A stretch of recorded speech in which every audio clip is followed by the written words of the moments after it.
And of course, throughout that, there was a lot of working with the local community for whom there was a huge amount of disruption as well. So, you know, again, just to say this is a very rare event. It is a very serious event, and we really welcome the investigation and the opportunities for us to learn across what is a multi-party event with many interfaces and many considerations from resilience. Okay. Thank you. Leanne. Thank you very much. First, I'd like to thank the committee for the invite to present and to give evidence and explain the step we took as a local distribution network operator to restore supply to all our 67,000 customers, including the North Heathrow intake, as what was a very unusual incident.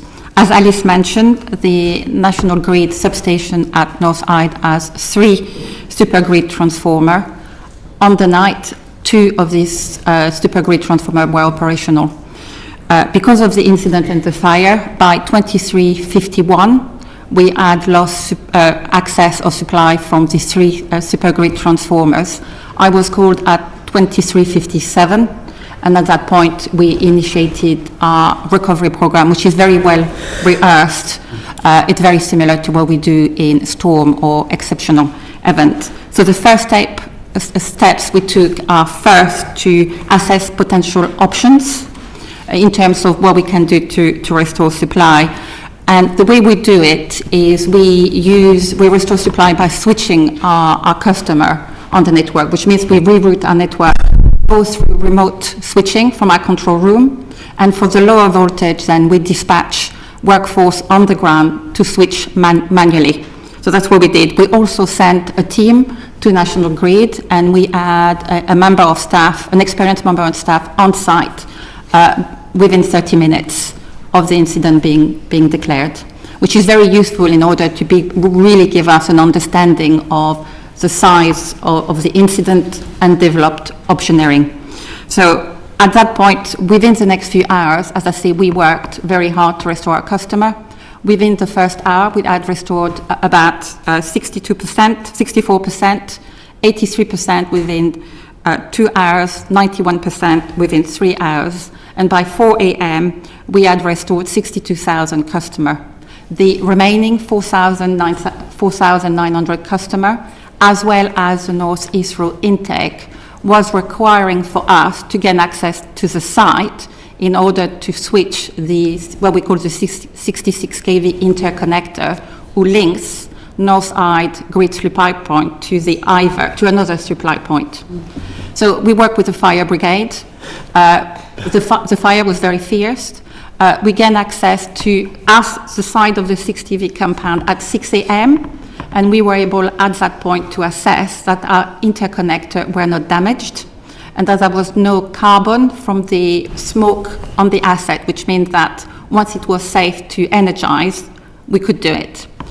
We worked with the fire brigade, who was very accommodating. As Alice said, it was about making sure it was safe on site for the fire brigade, that it was safe to energize.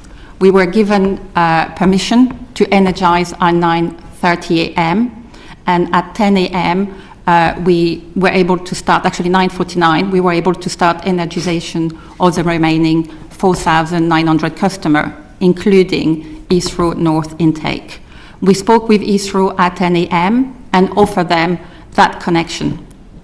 And then we worked through the day with Alice and her team to make sure that we could also reconnect one of the supergrid transformer, and that was done at 2:22 a.m. on Saturday morning. All our customers were restored by 22:27 on Friday. Okay, thank you. I'll let there you are, sorry. Catherine, do you want to come in, and then that may elicit some other questions from colleagues? Thank you. Yes, I was hoping just to ask Mr. Woldbye, would closure under these circumstances always have been part of the plan? In the circumstances where we cannot secure the 100% safe operation of the airport, yes. And more specifically in circumstances where you'd lost this degree of power. I know that you kind of leapt ahead to the assessment on safety, and I understand that. But with this much power, do you think that it was always going to be the case that you would have had to close? Yes, we have 3 inlets. As I said, they each power a part of the airport. So it's not that we have 3 inlets that then power the entire airport. We have 3 inlets, and they each power a discrete part of the airport. They have the capacity of 32 megawatts, 42 megawatts, and 70 megawatts. The one we lost was the one at 70 megawatts, so by far the biggest. That powers primarily Terminal 2, 400 buildings, and our parts of Terminal 4, and our the CTA tunnel that you go through to get into Terminal 2 and 3. So critical parts of the infrastructure. Part of that is also buildings that house systems that are airport-wide, like CCTV, some of the fueling safety systems, and safety locking systems for doors, so security systems are there, and they were at least momentarily lost. So they are airport-wide systems, and when we cannot guarantee that all systems at the airport are working the way they should, there is no other way. We cannot guarantee the safety of passengers when we cannot process them, so no security scanners, no baggage systems, and so forth, right? So there's no way we can operate the airport safely. We heard from Mr. Wicking some queries around Terminal 5. Do you feel that really that some of the terminals might have been able to be opened safely, or at least be able to be reopened sooner? I think that is one of the reasons we have instituted the Kelly Review, is to establish exactly that. It's worth knowing that the fact that the lights were on at Terminal 5, which is entirely correct, doesn't mean the terminal was operational. We didn't have all CCTV, we didn't have fire surveillance. The fire systems would work, so if you pull the fire alarm, the water would come down, but the fire surveillance systems of the airport was down, so we didn't know whether the systems were up and safe. All that had to be secured before we started operation. We had very close cooperation. I spoke several times with Sean Doyle, who was the CEO of BA, on that. We also had some of the fueling safety shutoffs that were not working. We had to ensure they were working. This all happened around 10 o'clock in the morning. Yeah. So all of that had to be ensured. I cannot guarantee you whether T5 could have opened an hour earlier. We did all we could to get it open as soon as we could, because we fully understand the airline's concerns around getting repatriate flights, repatriate passengers, and also get flights in there. Initially, we were of the opinion we could not get passenger flights out, but Sean Doyle and myself were instrumental in actually getting some critical BA flights with passengers out on the same evening. I understand that hindsight is a wonderful thing, but with the knowledge that you have now, in the hindsight that you now have, are there things you would have done differently? Again, I will not preempt the Kelly Review, and it's not that I don't want to answer your question. I just think this is really, our industry is a very fact-based industry. We should not speculate on things. When I look at how the command and control system of the airport worked, that worked exactly the way it's set up. So the right people were in the right place to take the right decisions at the right time. I am convinced that with the uncertainty that we were facing for the long period of time that was also described here, the fire was still blazing 6 o'clock in the morning, we could not take any other decision. And I am satisfied that the decision we took to power up based on our 2 substations was the right decision, and that then implies that we would have to shut down the airport in order to power down, rewire, and power up the systems. Okay. And that requires closing the airport. So the answer to your question is yes. Given that the control tower and the runway lights and some terminal functionality was still operational, was it impossible to allow those planes that were already en route to be able to land? Even if the passengers may have had to go to different terminals? That is, of course, a good question. Now, we would be able to land aircraft, but we would then be leaving aircraft on the runways with passengers in them, not being able to process them because we didn't have the safety. That is not an acceptable situation. You didn't have the safety in any of the terminals? No. We didn't have the processing capacity we needed. So sending, and when we go out and close the airport, then the airport is closed. And that was a decision taken considerably earlier. So no. And do the airlines, what's the airline's view of that? I think from an airline perspective, initial decision being made, there is a level of understanding that a decision had to be made. But there should have been constant review of that decision, particularly as we realised fairly early on, T5 and the runway were available, and those flights could have been brought in. Even if we had to manually operate those flights and receive them appropriately that way, that could have been done.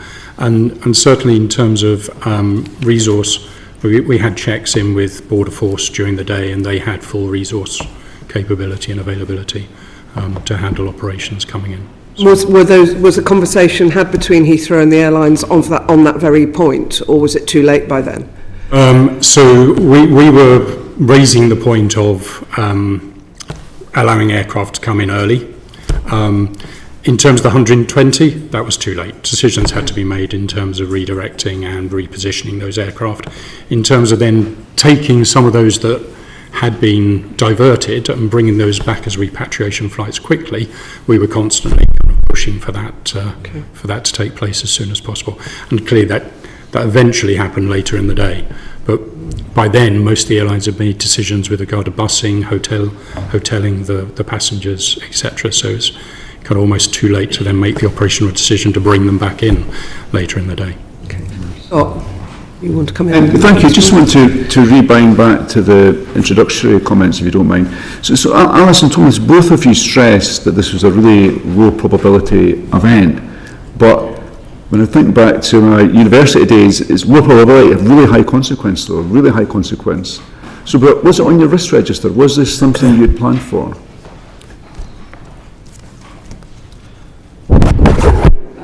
From a national grid perspective, we have full fire risk registers. We understand the risk of transformer fire, which is very, very low. High consequence in this situation. High consequence. And I think one of the reasons we talk about this being such an unusual and rare event is this is the first time a fire on a transformer that we're aware of has had knock-on consequences on the entire substation. In terms of... is that because of the design of that substation, or do you don't know that yet? That is certainly questions that need to be understood through the investigation. For you, Thomas, was this on your risk register? Yes, we have risk registers that include both total loss of power to the airport and partial loss of power to the airport. As I said, it seems such a difficult situation for you to deal with, although it was on your risk register. It is a difficult situation to deal with. It is, as what's described here, a very unlikely decision, unlikely event. High consequence. Very high consequence.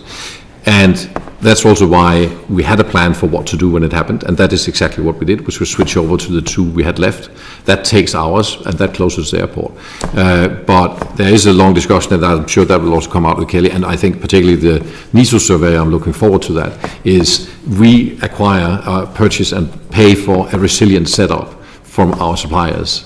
Are we then also supposed to have a setup next to that? Then we would have to have a whole power station at the cost of billions for the airlines at our place. So, but your suppliers are just contractors. Ultimately, you're responsible for running off the airport, and it's up to you to make sure the contracts you have with your suppliers are correct. You can't just say, "Well, we're passing this on to our suppliers."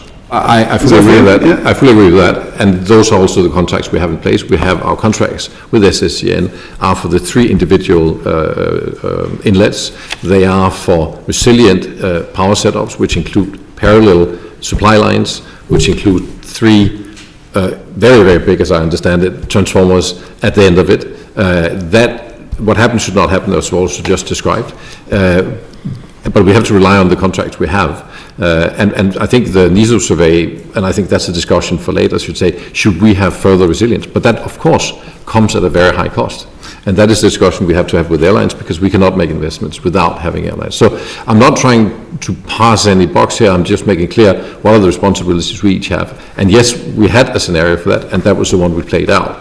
Having all three transformers going down and the inlets going down at the same time gives us the consequences that we saw. Doesn't sound like resilience, though, doesn't it? Yes, and that is clearly my concern. This is already the most expensive airport in the world. From an airline perspective, we expect resilience. We expect there to be the capability there and the understanding of when a power supply or an asset is not available, what will you do next and how quickly will you bring it back? Thomas shared with me yesterday that they'd done a 2018 review of resilience and capability, and I said, well, was that shared with the airline community? for us to understand the level of resilience you have? And he said, no, that's not for sharing on the phone. And I said, well, I think it is for sharing now, because frankly, we pay enough. And I saw the remarks in the FT. We already pay enough for Heathrow. I don't feel that we should be paying more for further resilience. The resilience should have been there in the first place, frankly. I think we're going to come back to resilience shortly, but Bill, do you want to? Well, looking at the power supply. At I will do. I mean, as Scott Arthur's just mentioned, the risk register, a related point. I just checked something you said there, Thomas Vold. Did you say that all 3 substations were down at the same time then? No. Okay. I'm glad we cleared up. One substation. No, I thought I heard you say it, and that wasn't. I'm glad you. Transformers. I thought I would give you the chance to clear that up. Your 2024 annual report doesn't refer to electrical infrastructure or substations. Was it a mistake not to include it in the report? I think that is a relevant question. I think there are many things we conclude our report. We have many systems. We have a few systems. We have other systems that are not mentioned. There would not be a particular reason to mention that in our report. Well, we're talking about this very, very serious incident, aren't we? And that's the one that we need to focus on today. So you accept that was a mistake. Okay, thank you. The airport was down for a lot longer than railways or domestic customers. Is it reasonable for airlines and passengers to expect that as far as a single electrical substation would not be sufficient to cause a full closure of the airport? That's probably a question for each of you, but Thomas Woldbye, perhaps you could have the first go at it. Yeah, the way our resilience works is that for our safety critical systems, that would be our tower, runway lights, our control center, we have immediate backup that is based on uninterrupted power supply with batteries and transformers to make sure that in an emergency we can for example, take down an aircraft. These are regulated areas where we have to have our own backup. When we come to the remaining part of the airport, so the passenger operation part of the airport, we rely on resilience provided by our suppliers. As we do for fuel supply, we don't have our own fuel production. We have a fuel supply that can be interrupted. As we have a water supply that can also be interrupted. For the for the power supply, we have and have contracted specifically a resilience setup. We pay £135 million a year for energy and the resilience setup we have with our suppliers, which includes, as I said, backup transformers, parallel lines into the airport from 3 different substations. So all of that is supposed to be resilient, and as we also heard, this is unprecedented, and this should not happen. And there is a question about, where should the resilience lie? How far back up the supply chain do we need to go to provide resilience over and beyond what is already in regulation and what has been agreed with airlines? And as far as I'm concerned, it's not about paying more for the airlines, but there's a discussion with airlines because as regulation works, we cannot make additional investments without consulting and get approval from airlines. I think we've got a message. Nigel Wicking, what's your view on whether this was reasonable? So my view is twofold. One, I think there's a resilience of supply into the airport, and clearly we need to have assurance that there is a sufficient power should one of those supplies go down. And recognising this was a fire, there could have been any number of events that could have caused one of the substations to go down. That obviously also is on the security register, etc. My other concern also, though, is within the airport and the resilience and the contingencies for transferring that supply. Should one transformer go down, how quickly can you reroute the power? Which I believe is kind of Heathrow's responsibility, possibly with SSEN, but that was what took time. It was that rerouting that was the concern, and a decision to do that at 6 o'clock in the morning I felt was too late relative to recognising the power suppliers were making decisions literally within half an hour of the event, recognising the impact. Why were we not doing that? Thank you. Eliane Algard, should it have been possible for the system to have been back up and running to give Heathrow full power much more quickly? So, as has been mentioned by Thomas, there was 2 additional intake fully available throughout the incident, and these 2 connections have the ability to supply power to Heathrow Airport historical peak loads. And actually, at the moment, Heathrow, who is currently operating for the last 10 days, is operating from these 2 intake. At the moment, they have elected not to pull energy from Northside. Okay, so Alice Delahunty, why do you think Heathrow wasn't able to be up and running more quickly? You've already said in writing and in the media that the 2 other substations were available after the fire, and that Heathrow had access to power throughout the incident. Why didn't it take advantage of the availability of the power? Yeah, I mean, I think, as has been explained, network resilience does rely on the ability to re-switch and reconfigure to take supplies from different places. So when we talk about 3 parallel inlets being there and 2 were available, I think it is a question for Heathrow as to how they access the remaining 2 inlets that were available throughout. Thomas Philby, your answer to those 2 questions from SSEN and from National Grid. Well, as it is for SSN, we need to rewire, as Secretary Roosevelt said, we need to do that inside the airport as well. That is a much more complicated process because we have to power down maybe 1,000 systems before we do that switch. And then we have to switch it back on and power up 1,000 systems. We have looked at that because we have not received resilient power on the 3rd power substation yet. We got a letter yesterday from SSEN that would now be the case, that power is resilient. There's power up, but first of all, there's nowhere near to the 70 megawatts we have contracted, and it's not resilient, i.e. there's still switching work going on, which we might see ourselves in a similar situation if we had used that substation up to now.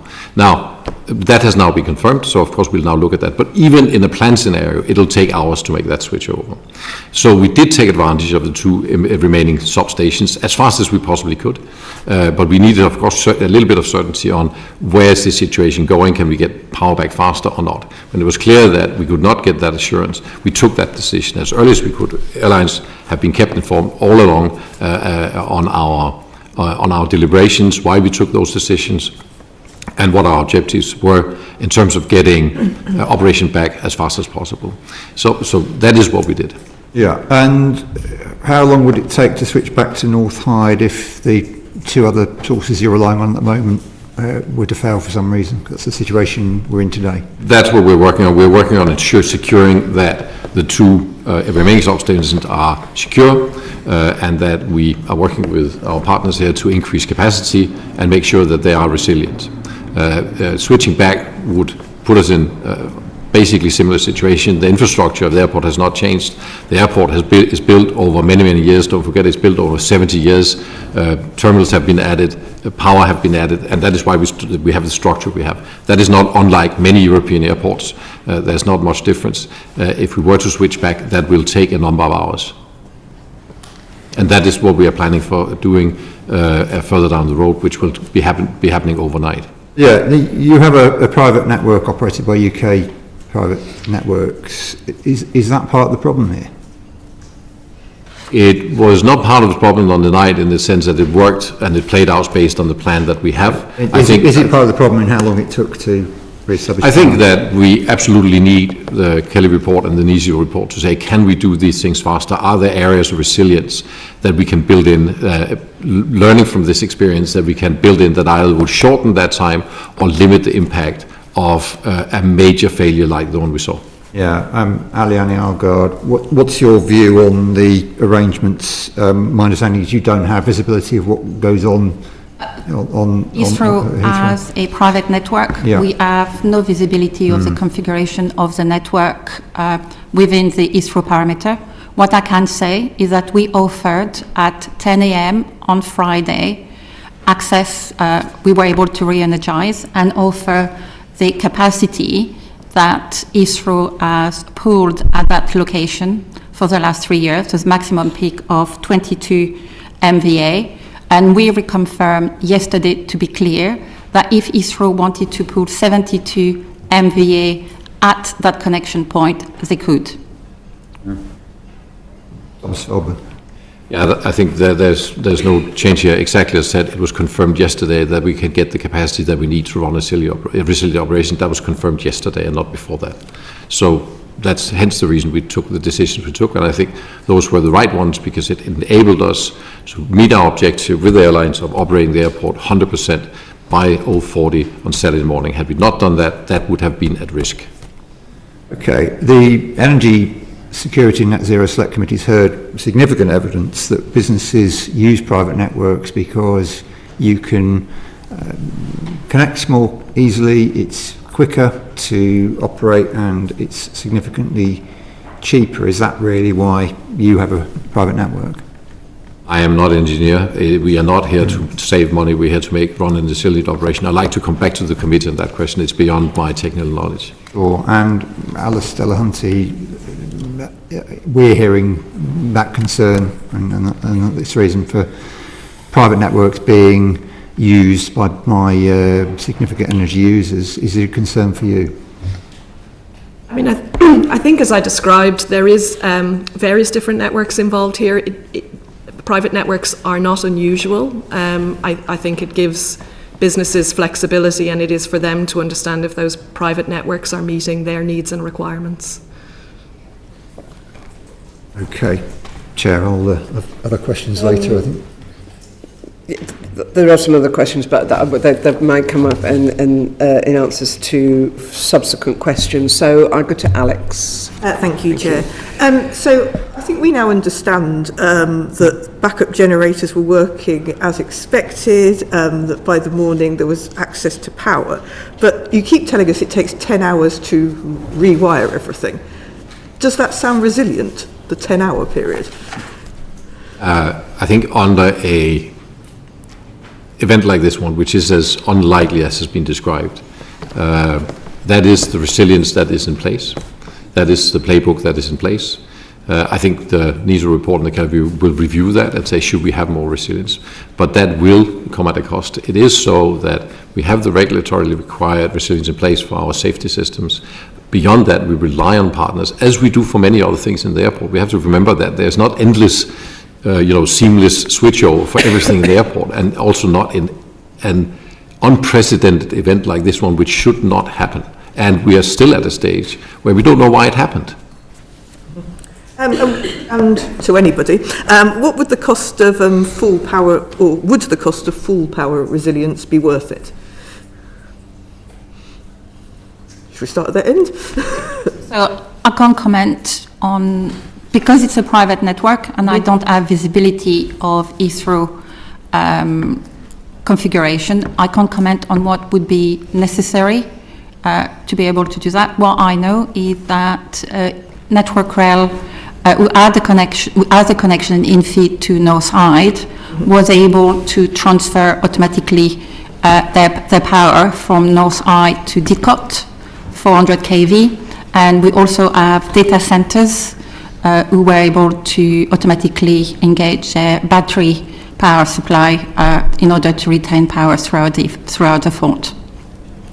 Thank you. I mean, also, not for me really to comment on whether it's worth it for Heathrow, but what I would say is, and they're not connected directly to the transmission network, but we do build our network to what are called the security supply standards, security of supply and quality standards. Those set out the level of resilience in the network.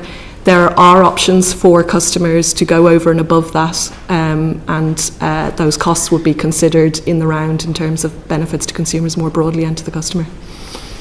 If we were to refit sort of a ring round Heathrow that would give you that full resilience, the best estimates of our engineers is that it would exceed £1 billion to refit today. I think from my members' perspective, clearly the resilience should have been there in the first place. And I'm not hearing that there was a lack of power to come into Heathrow. I was hearing that it took time to move that power to where it needed to be within Heathrow, and 10 hours for me were too long. And actually the time it took to make the decision to go into the 10-hour process seemed too long. And if I'd understood that ahead of time, if the airlines had understood that ahead of time as a risk of this kind of situation, and yeah, the fire was unusual, but I do think the risk was there, then we might have really challenged Heathrow to find other ways of ensuring that they could return to Can I just come in quicker. on this point, Alex? You say it would cost $1 billion to build up adequate resilience, but you're spending billions on new terminal, on remodelling the terminals and including Terminal 5, which isn't that old. What has the Heathrow board at any time in the last, 10 to 15 years been presented with a proposal to increase the power resilience at the airport and declined to do so? I do not believe so, but I'd like to confirm that to the committee. I don't believe so, no. The airport is built like many other airports in the way it is over many, many years. More resilience have been built into the system over time. The connection to Terminal 5, for example, have four separate cables going in. So the thought has been on that. Also in connection with a possible runway at Heathrow, has it been thought about, could we increase resilience as part of that process? And of course, that we will continue to do. But I think it's important to note that it's easy to ask for resilience. The cost of full resilience Heathrow for all operational systems would be very, very high. And I don't think it's something airlines could expect to be there. It's never been asked for, and it's been very clear what our service levels were. Okay. Is that on this point? Because then I want to go back to Alex. Go back to Alex. I'll come in later. Okay, Alex, do you want to ask you a further question? I want to go back to the fact that inbound flights were not being allowed to land. So we're being told that the safety critical systems worked. Can you just explain what the safety critical systems are? Because you're also saying that it wasn't safe, in effect, to get passengers to come in because it wasn't possible to process them. So what is a safety critical system, and what is just something that you deem unsafe?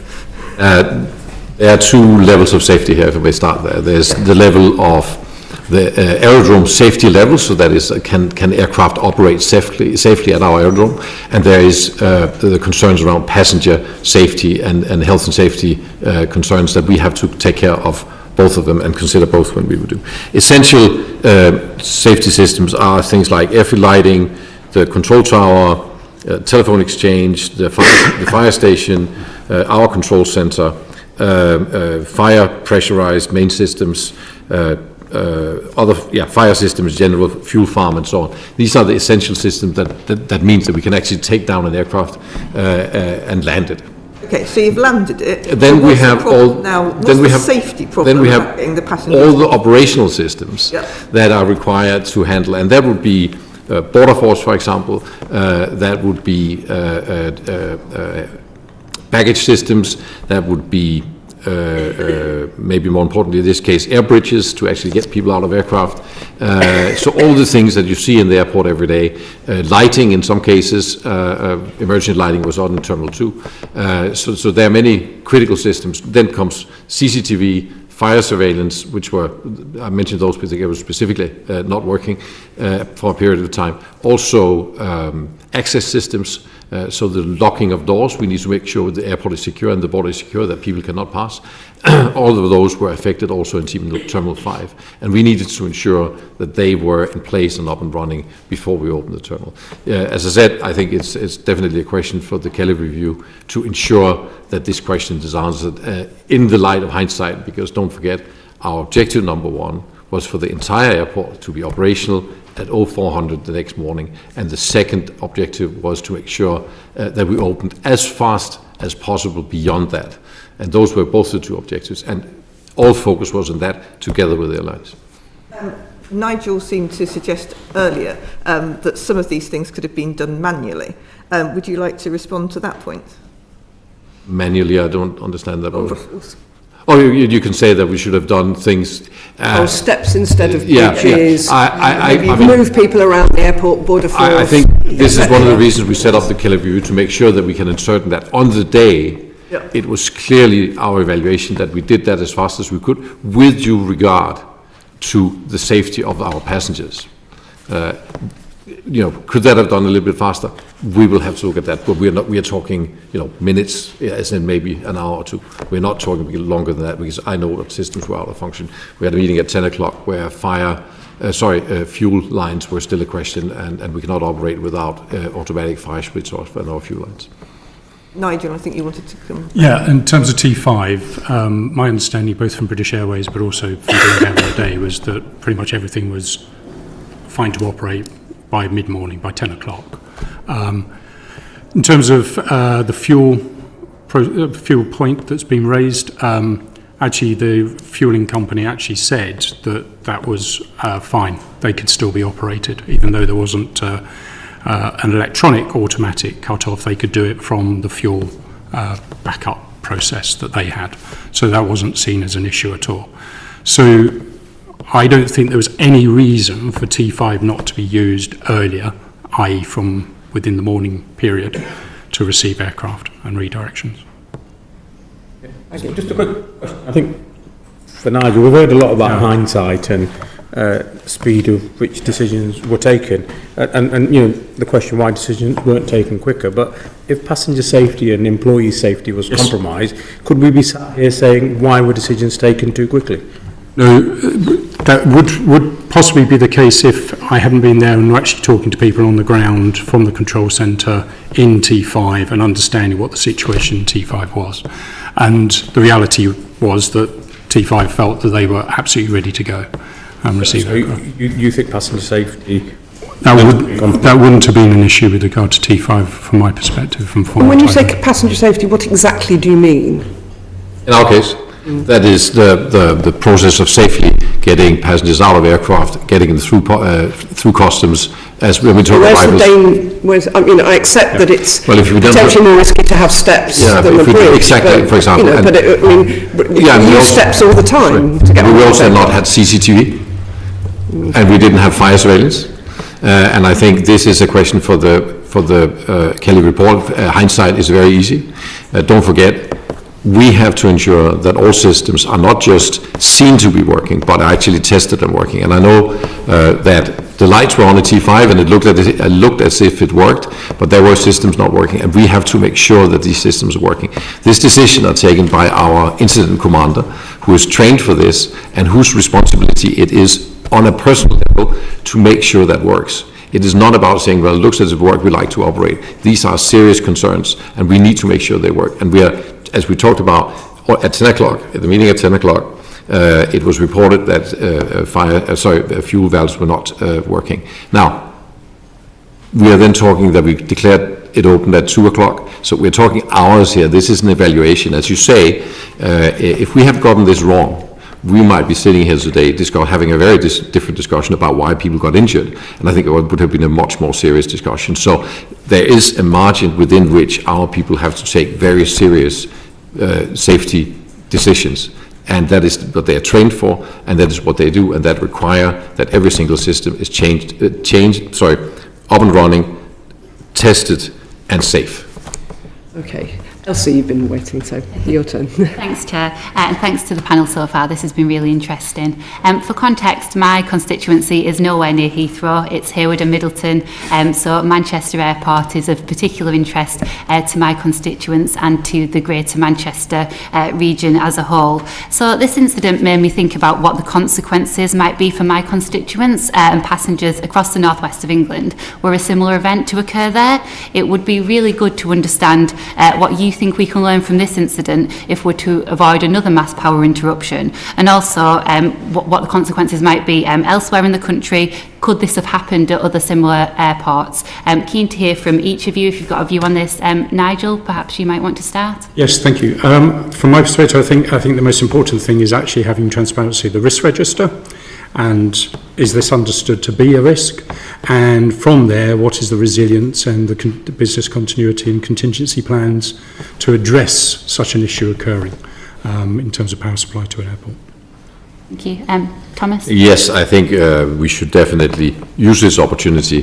We have made a short review of airports in UK. They all have the similar setup as we have, hence similar risks. I think we need to use the outcome from the Kelly report and these reports to say, how can we improve that? We'll be happy to share those learnings, of course, with other airports to ensure that we overall have the most resilient aviation system that we can have. Absolutely. Thank you. Alice, Eliane, I don't know if you have a view on this. I mean, it seems, excuse me, it seems very clear there is a higher degree of cooperation and visibility needed through the various parties. We do, as a matter of course, if we need to do maintenance and we know that's putting an airport at an elevated risk, take a lot of additional mitigations, etc. But I guess what we need to do now, and would expect that also to come through the investigation, is really ramp up that level of cooperation and visibility of the options, configurability, protocols of the various different parties involved.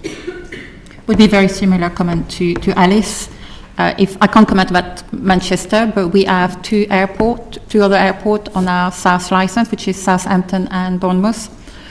We understand their intake.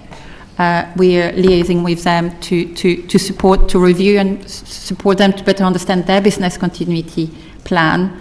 We do that as a matter of course, for example, with hospital who connect into our network, and we're always available to advise, to provide insight into what to do, or what can be done in terms of driving better business continuity. But we're looking forward to the review in progress to make sure that we learn from them and share the learning. And we're welcoming the opportunity. Thank you. And this might be a question for Nigel, Alice or Eliane, but Thomas, you're obviously welcome to come in as well. Do you think enough is being done by Heathrow and perhaps other airports as well to learn from other critical infrastructure? So, for example, data centres which do have sort of readily available backup sources. Nigel? Clearly, from our perspective, we've heard about the data centre reports in terms of the speed of switching. I was interested in terms of that rail example, in terms of the speed of switching. So I'd want to understand better as to where the opportunities lie in achieving that. Clearly, as I've said before, though, we've already spent a heck of a lot of money on Heathrow. So I wouldn't be seeing this as an opportunity for Heathrow to kind of get another £1 billion on its regulated asset base. Well, does anyone else want to comment on that? I think it's definitely an opportunity we need to look at. I think objectively there are fora for infrastructure and so on, but this is something we should take the opportunity to learn. I think, just at a comment, you cannot compare Heathrow Airport to a data center. It is much, much more complex at the airport than a data center, which runs a fairly generic and sort of consistent operation, whereas we have thousands of different kinds of systems, including mechanical systems that have to work and so on, and that is just a more complex operation, and requires, don't forget, just for Heathrow, we use as much energy as a small city all the time. Perhaps the only, data centres might not be the only example. Sort of the chair of the National Infrastructure Commission, you might have seen, recently suggested that we should be ensuring that resilience is built into lots of, significant infrastructure by embedding national resilience standards across the board, whether that's digital or energy or transport infrastructure. I wondered if you had any thoughts on whether more government oversight might give more confidence to passengers and operators about, a level of service that they can expect. This was obviously a very rare incident that happened, but do you think something like that might be useful? Alice, I don't know if you want to come in on that one. Yes, I mean, reflecting on your last question as well, I mean, for those that connect directly to the transmission network, we tend to have quite focused discussions on resilience and opportunities. And I think, last year, as part of the National Energy System Operator coming into government, they set up what's called OREM, the Office of Resilience and Emergency Management. And, I think there is a real opportunity there to look more holistically, especially as the uses of electricity are changing through decarbonisation agendas, etc. The lines of the lines of the industries and those using energy are blurring, and therefore there is this opportunity for far greater collaboration, visibility, full system looking at the resilience question. Sorry, just a final bit from me. Has anyone else got a view on this, about whether this can be left entirely to the market?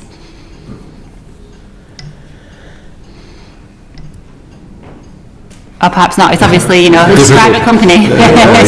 I think that I know what was said there, and I would agree that it's definitely worth looking at. Absolutely. From my perspective, I do see that there is a need for clarity in terms of standards and national standards there, but I wouldn't want it to be seen as an opportunity for operators to suddenly put a lot more money into it and charge it through to users. Okay. As part of that process. For me, it's part of this should have been part of the hygiene factors of running an airport. Many of us are realising we don't know enough about electrical engineering. Alice or Eliane, Thomas just said you can't compare Heathrow's electricity uses and needs to that of a data centre. Is he correct? This is correct. It will be, as I say, they operate, Heathrow will be like a mini grid, and therefore they will have to, that's why they have, I believe, a private network operator supporting them to manage that network. As I say, I do not have visibility of how the network is configured. We are very clear, like for transmission, we operate to very clear standards in terms of level of resilience to our asset and substation, and I can confirm that all of our sites which feed into through intake to Heathrow are operating to well above the national standards. Because the data centre that's very near North Hyde substation didn't go down because it had built-in resilience, and there was no what we would call a power cut there,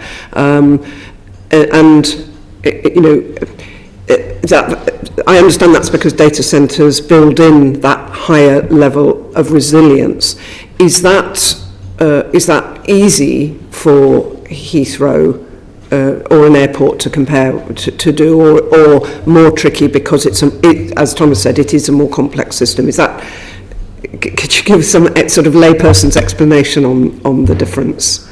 I mean, I think Heathrow's engineers will be much closer to the complexities of their own private network, but I think in very simple terms this is a difference between sort of new build, single use of power and retrofit to something that has evolved and been built over time and is over a very large space. So it's a complexity of retrofit versus a new build is a very distinct difference between the two cases. It's more which generation it is as opposed to the technical difference between the two, or is it a bit of both? Well, I think the other thing that is different is that data centres have, not to oversimplify data centres, but they have one use for their power in one compound, as opposed to, I think you referenced 400 buildings, many different systems. So I think there is a different level of complexity and diversity of the assets you're dealing with in an airport versus a data centre. Did you want to come in? Yeah, thank you, Chair.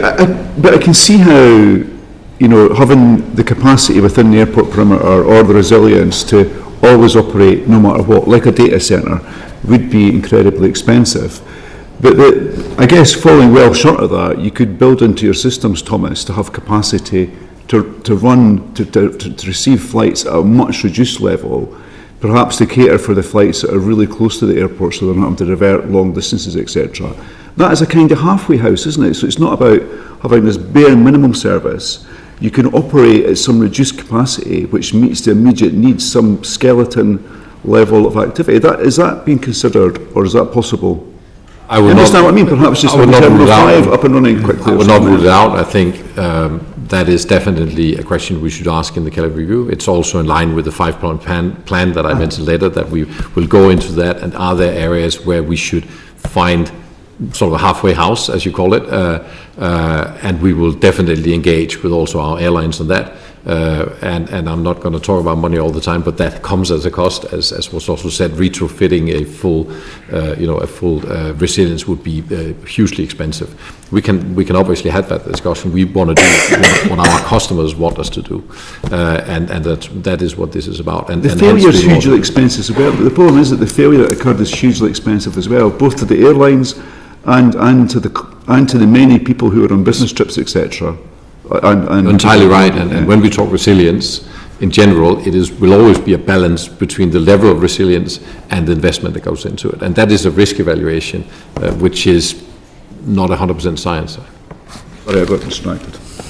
Bill, you want to come in? Yeah, thanks, Chair. I just wonder whether there are other airports elsewhere in the world, perhaps much more modern ones, that have this greater degree of resilience. I know one, which is Hamad Airport in the Middle East, which is a brand new airport with a very high level of investments. It's a much smaller airport than Heathrow, but I know of that one. Yeah, and But how long has it been operating?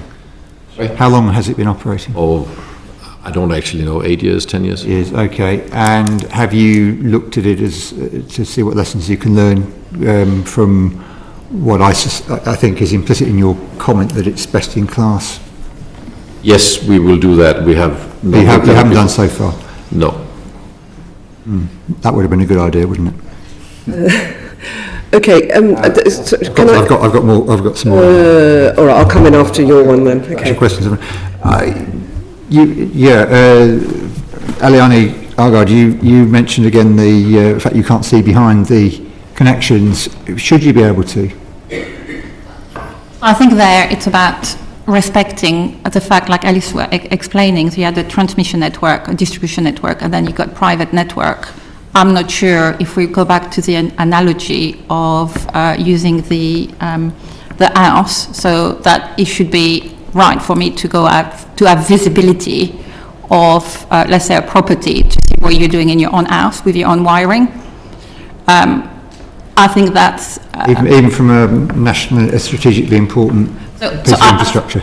I think there it's potentially. I'm sorry, but the analogy doesn't stand up. I think there it's about respecting role and responsibilities. I think the review, both the NISO review taking place and the Kelly review, might find that actually we should have greater visibility for asset of national infrastructure, but at the moment it could be seen as, a company interfering into the private matter of another company. So it's about respecting this role and responsibility. But we're more than happy to work with Heathrow and the private network operator to see how we can help, we can work together to improve resilience. And actually, as we speak, through DESNES, another group, we're currently working on and looking at that type of question. Yeah, Nigel Wicking, I suspect you have a slightly different view there. Yes, thank you. I mean, from my perspective, it's really important to understand this is a piece of key national infrastructure, and as airlines and consumers, we don't have that expertise to understand whether Heathrow saying it's resilient is resilient.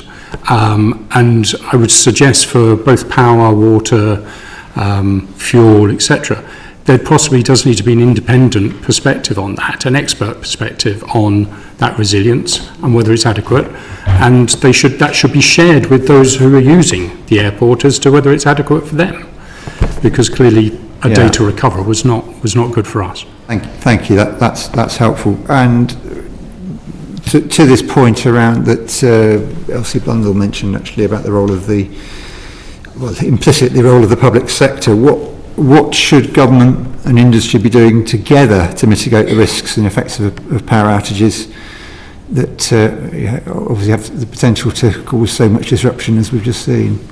Yeah, I think there's a big question there as to resilience. So yes, there should be hardening of assets that provide power into national infrastructure such as this, but I think the resilience is the big concern that we would have as a community, of users, and having that assurance through a body that government actually says is the right body to do that assessment is a good thing. And do the rest of the panel have anything to add to Nigel Wicking's comments there? So as an industry, we practice for major events on an annual basis, but it's mainly, I guess, more like utilities. We had, for example, last year we had OAK project where all different type of agencies and utility company rehearse potential catastrophic situation. Potentially what we need to do is to look at involving more private network in this type of discussion, and I'm sure that something we will review as part of the NISO review, to say when a private network like Heathrow, who is recognised to be critical to the UK, should be included in that type of rehearsal. And Alice Delahunty. I mean, I would absolutely agree, and I think these are the important questions that will be asked through the reviews that are done. I don't think there's easy, obvious answers around, for example, your previous question of visibility into their network, but what is really clear here is the need to create that cooperation and the understanding of the reliance on each other and the impact of each other's actions. And, as Eliane said, there are lots of well-established industry processes within the electricity networks and the system operation for dealing to responses, but extending that further into users and their role in those exercises is likely to be a helpful extension. And on that, I mean, that was point 4 of my 5-point plan that we'll put in motion, is exactly that, strengthening our collaboration with our external partners, including SSEN and National Grid. I must say that I believe that actually SSEN engineers have quite a lot of insight into our power networks. I know that cooperation has been very close both before and after this incident, but I'd like to come back to the committee to clarify that point. On the point of resilience overall, I agree that I don't think there has ever been held anything back from our airline partners as far as our resilience is concerned. They know our operation really, really well. Any investment that goes into Heathrow is prioritized by airlines, and it is approved individually and specifically by both airlines and the CAA for every single pound we invest. So there is full transparency. Well, perhaps both SSEN... And if that has not been the case, I'll be happy to make sure that happens in the future. Yeah, look, perhaps both SSEN and Heathrow can confirm this point about how much visibility there is, because you've contradicted each other there, I think. But I won't ask you to continue. Can I also, should the electricity infrastructure be critical national infrastructure where it is supplying such a major transport network? Sorry, could you repeat the question? I didn't hear the first part. Should the substations, should the supply into something as significant as Heathrow be critical national infrastructure, regarded as such? I think that given the fact that Heathrow is critical national infrastructure, it would make good sense, and maybe the NISO report can look into that, good sense to say, so which critical supply chains are then potentially also critical national infrastructure, to make sure that there are the right level of resilience. Yeah, I mean, I'm assuming it's not currently at that status. The transmission network is critical national infrastructure, yes. Not the substations?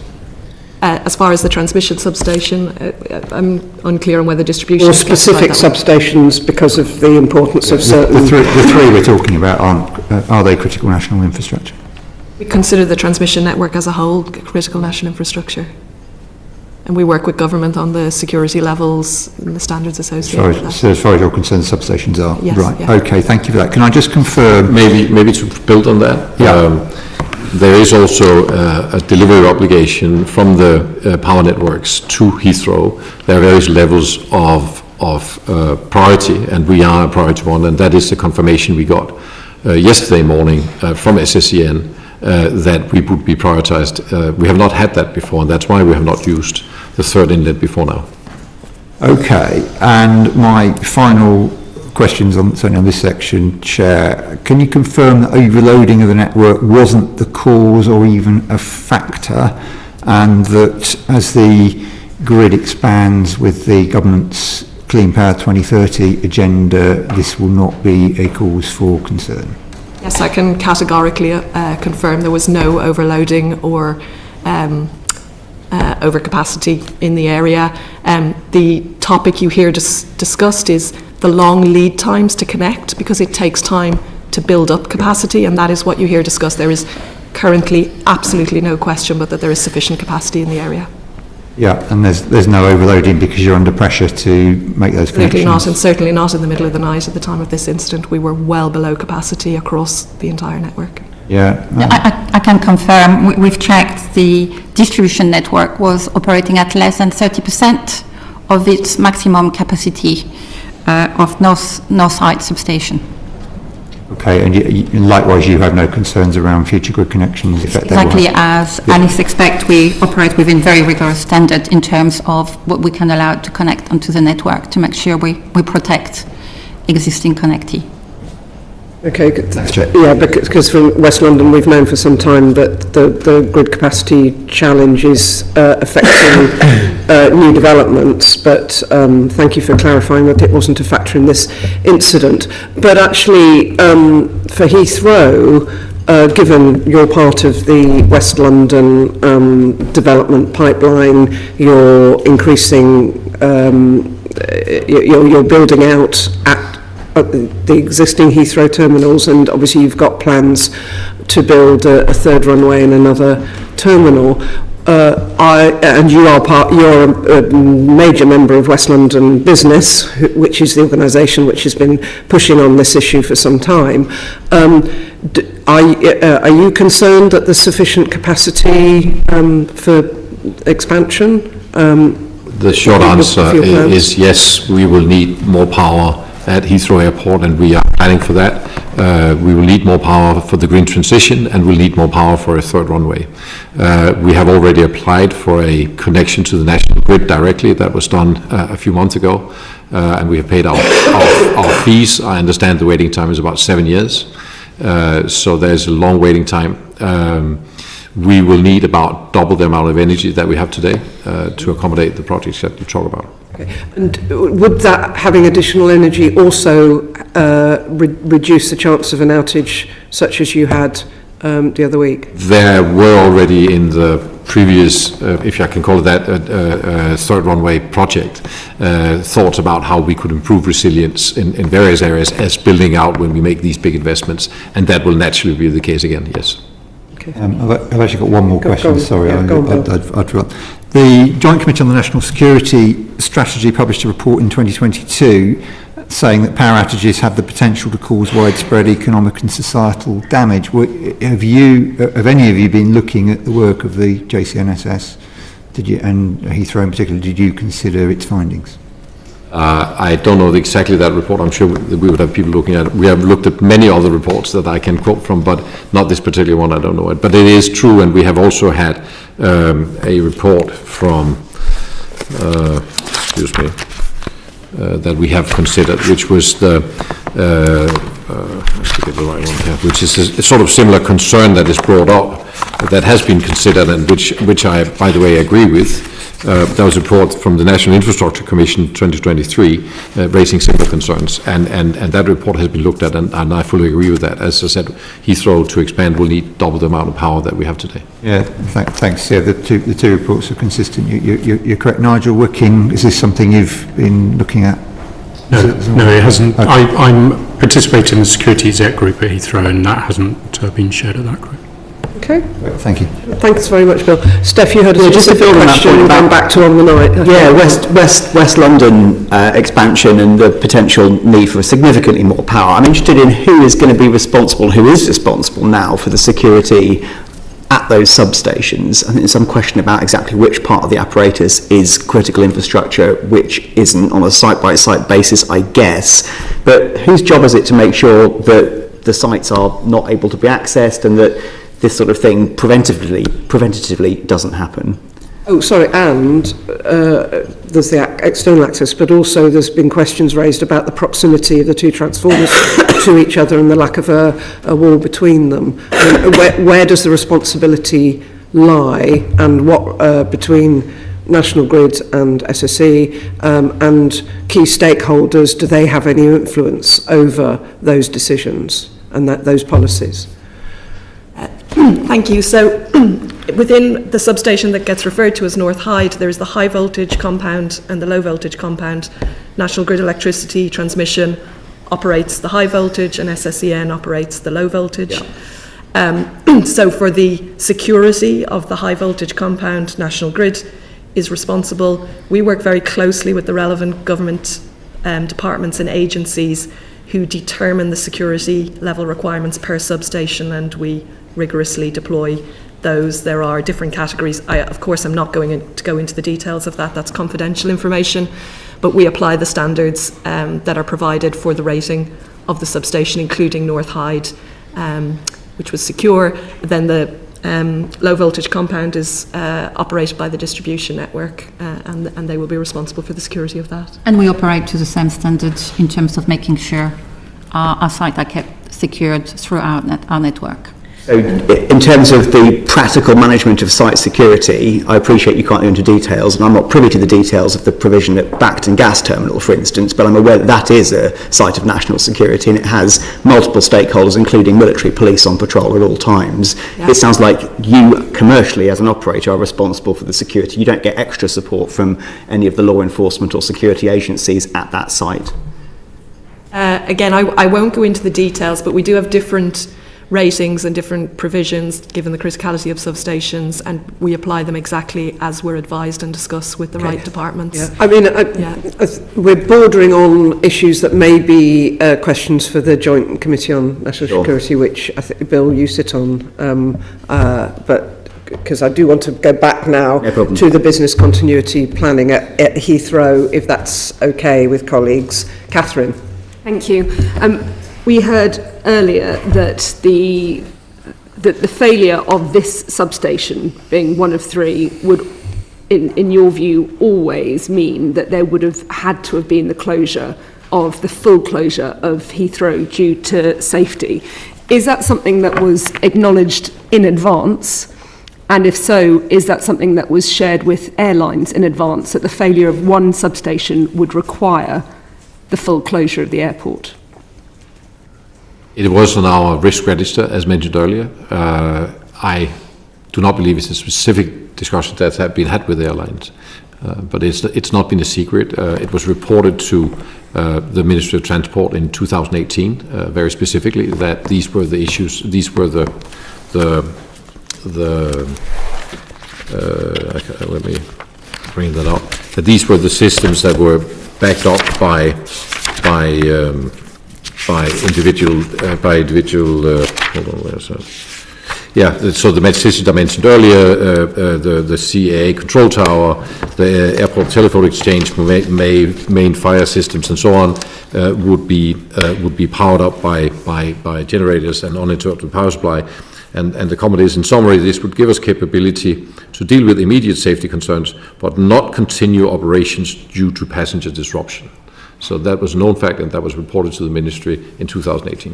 And just because I can't see that in front of me, but the point that you're saying, that means a full airport closure. Yes. When you say we cannot operate passengers safely, we cannot operate. And so was it then just considered that the risk is so low that it was worth taking? In that sense, because I think obviously this was a specific fire, but I think as Mr. Wicking has raised, there will be other potential threats to substations. Yes, and they are of course considered, and Mr. Wicking mentioned a specific example which I'm well aware of, and we did a full security scan of all our, this is a much smaller substation we're talking about. It's not the kind that we are talking about that went on fire. And we did a full security scan together with the relevant police authorities and made sure that security for those areas live up to the standards that are there. This was a theft of copper, but of course we need to consider anything that could disrupt our operation. Considering the range of possibilities that could take out a substation, do you think that it is appropriate for nationally critical infrastructure that risk is one that is deemed enough of a risk to take that gamble? I think that as a customer of the power companies, we need to be able to rely on the contracts that we make. And as I said, that's true for water, that's true for fuel, that's true for many other things. That said, we of course consider all the risks that could hit the airport, irrespective of who is responsible, that is our responsibility to look at all those risks, and that is what we have done, and that's why we had a playbook that said, how do we handle such a situation, which is highly unlikely and which shouldn't happen and which is unprecedented. And in that situation, that was the solution that we have to bring us safely back to full operation on Saturday morning. Does that mean we're left in a situation where the risks that were taken, the planning that was put in place, is one that means that passengers and the airlines are having to pay for that risk? In what sense, sorry? Well, obviously, I think a lot of passengers pay for the consequences. Of that risk. The balance is, and will always be, and I think that is what we should discuss in the Kelly review and in the NISA review, what is the right balance of those two concerns, which is investment cost, and as you can, Mr. Wiggins said, Heathrow is a costly airport. There are many good reasons for that. It costs twice as much to construct in London as the average of the rest of Europe, so just building in London is twice as expensive, or 94% more expensive, than it is for airports in the rest of Europe, so there are good reasons why Heathrow is more expensive. But our job is, of course, to try to balance those together with our airlines, and I don't think any of these resilience issues have been kept a secret to airlines, to make sure that we operate the correctly risk-balanced airport, taking into consideration the resilience, the likelihood of an event, and the cost of the resilience. Scott, did you have a quick supplementary on something Thomas just said? Yeah, just as an aside, you mentioned that you wrote to the Ministry of Transport in 2000. You mentioned that you wrote to the Ministry of Transport in 2018 around the nature of the power connection to the airport. Did you receive or expect a response to that? I don't think there was a response to this. This was a questionnaire that was sent out by the Ministry and responded to that. Okay. Right. The Chair was hoping to come in. Oh, sorry, Nigel. I just wanted to come back on that sharing of information. As I mentioned earlier, I raised the risk with Heathrow myself off the back of other events and recognising the potential impact. In terms of cost, this has cost the airlines £60 to £100 million. It's difficult to actually quantify yet, but it's cost a lot. And Heathrow, in its conditions of use, absolves itself of any liability. If there were death or injury, that doesn't occur, but for any operational failure that Heathrow has, they completely absolve themselves of liability in the conditions of use. The airlines refute that every year in the conditions of use publishing, but by flying into Heathrow, you accept the conditions of use. No one signs it, but by flying into Heathrow, you accept it, so you have to accept the clause of no liability to Heathrow. So firstly, unacceptable that hadn't been shared with us in terms of the detail of what risk appetite they had to take on substations. And secondly, we suffered all the cost out of this, and clearly the passengers in particular did. So just for absolute clarity, is your view that you weren't aware, and the airlines weren't aware, that the failure of a substation would have meant the closure of Heathrow? No. Thank you. On that point, I would obviously like to come back to the committee. I've been in position for a little more than a year, but I don't see any reason why this information should not be shared. I would also like to say the substation that is mentioned is very, very different from the substations that we are talking about here. That was in question earlier. That's a much smaller substation. It's a Heathrow substation, and it is secured in the way it should be. Okay, can I just establish the conditions of use that you talked about, Nigel, yes. Which in itself I think is worth further questions, but we probably don't have time today. Can I just understand, are those conditions of use arrangements unique to Heathrow or unique to UK airports? Unique to Heathrow. They are Heathrow's conditions of use that are laid out for airlines using Heathrow. It would include the charges, it would also include operating parameters, etc. And liability for costs when things go wrong. Yes. Okay, thank you. Steph. Can I make a comment on that? Yeah, go on. It's of course Heathrow's condition of use, They are in line with all other airports in Europe. I had this specific discussion with the CEO of Virgin and the CEO of BA a couple of days ago, and they accept that the conditions used at Heathrow are in line with the conditions use of most of the big airports in Europe, including Copenhagen, where I was previously. So this is standard terms of use. I know that airlines, of course, do not like the way it is, but this is the way it is in most of Europe. I just find it incredible that, you know, an airport can absolve itself of any liability whatsoever. But is Thomas correct that they're similar to other European airports? I haven't seen that evidence, but that may be the case. It doesn't mean it's right. Something to probe. Okay, Steph. Thank you. I think we all appreciate the elucidation you've given, Thomas in particular, as to the approach to risk management. I think we accept that risk management is about balancing convenience, cost and risk and safety. And I think I wanted to put on record the fact that we're having this type of discussion clearly has relied upon the operational excellence of a number of players, including those represented today, on the response to the events themselves, which I also appreciate the detail to which you've gone into. I do appreciate, Thomas, that you're a business, you've got commercial confidentiality, duty to shareholders, etc. I'm keen to understand a bit more about how the balance sheet reflects the approach to risk management. How much is spent each year, not on the fun stuff that brings in more passengers, but on the boring stuff, the maintenance side of things. And just to sort of draw people's attention, we found a report by a consultancy firm called Jacobs in 2014, which did connect the potential for power outage, even briefly, to have very significant effects across the entire airport. And I know that you said that, in your knowledge, there hasn't been a board discussion specifically to turn down an investment proposal for something like an on-site ring main since then.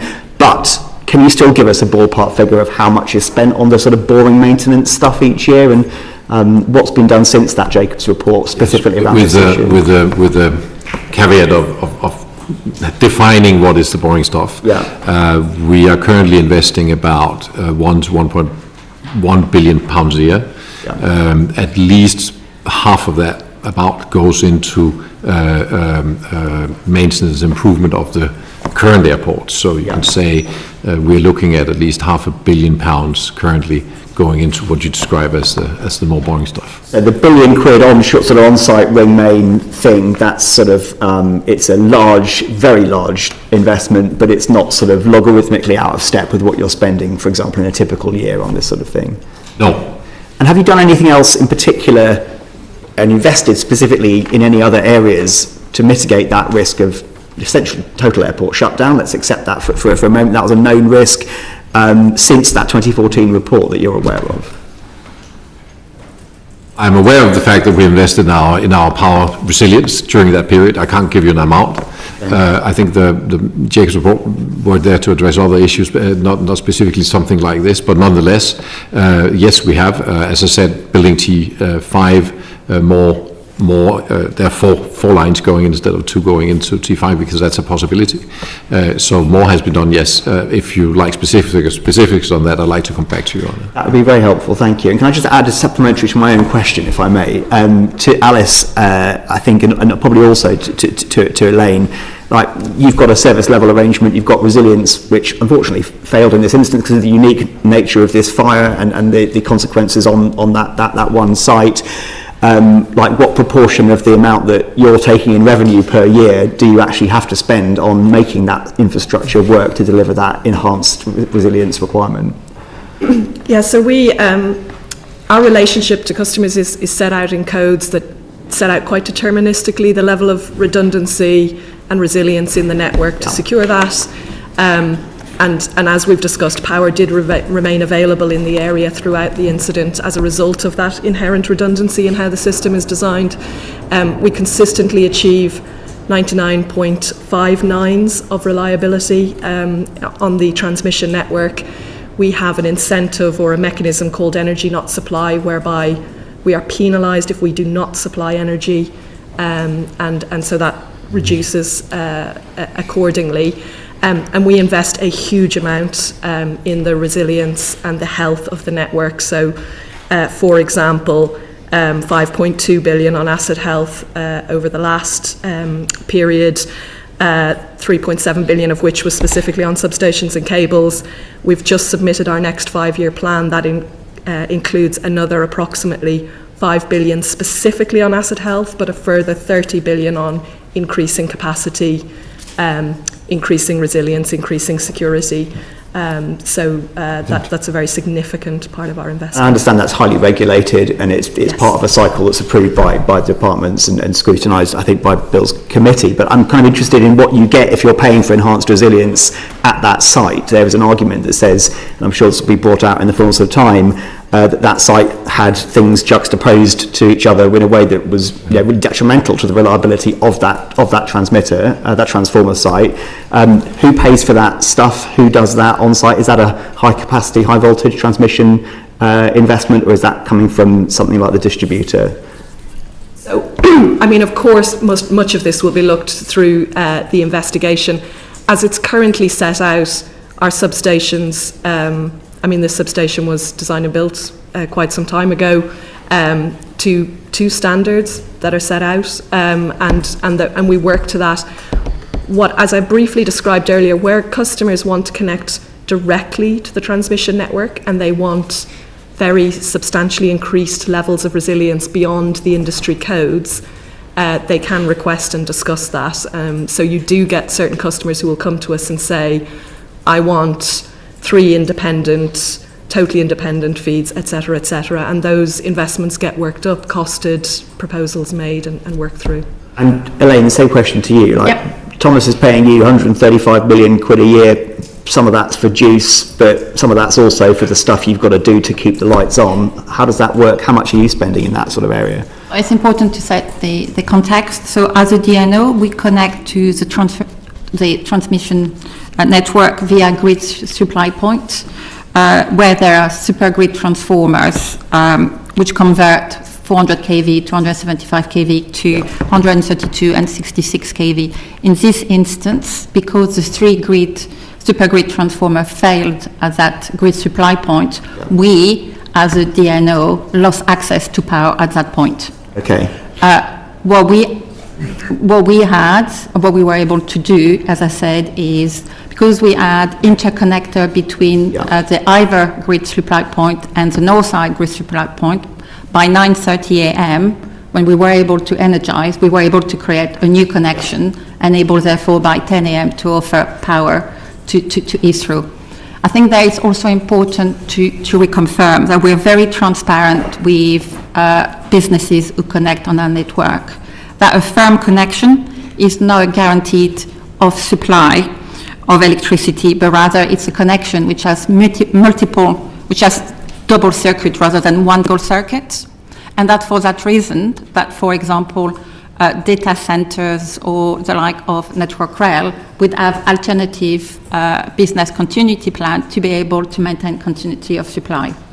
So, and also important to stress that for our own network, we operate to very clear standards in terms of the level of resilience we have to offer and to maintain. And to answer the next question you were asking, we spent 2 billion over the five-year control period between 2023 and 2028 to maintain that level of resilience, but also upgrade our network to be able to meet net zero. None of that money was spent at that transmission site. So, as I said, that grid supply point is owned by National Grid. What our asset was the interconnector to connect the 2 grid supply points, and it was available as soon as the fire brigade gave us the green light to energize. Yeah, and Alice, none of that national infrastructure investment was specifically spent at this transmission site. I have not checked how much was spent at North Hyde. I mean, all sites are in a continuous maintenance, inspection, investment cycle, so I would have to come back with the specifics of investment on North Hyde. Lawrence, did you want to come in at this point? Quickly, thank you, Chair. I wanted to return to contingency planning, and my colleague referenced the 2014 Jacobs report, which set out some generalised warnings about the risk of electricity outages. Down the years of contingency planning at Heathrow, was this specific scenario of a complete failure of the North Hyde site identified as a risk? And if so, on the night of the 20th and the 21st, was a contingency plan that was prepared for that eventuality followed? Yes, to both questions. We have a plan for a total failure of power at Heathrow. We have a plan for part failure like the one we saw, and the plan was executed the way that it was laid out. And excuse me, I think just to comment. Sorry about the comments made earlier.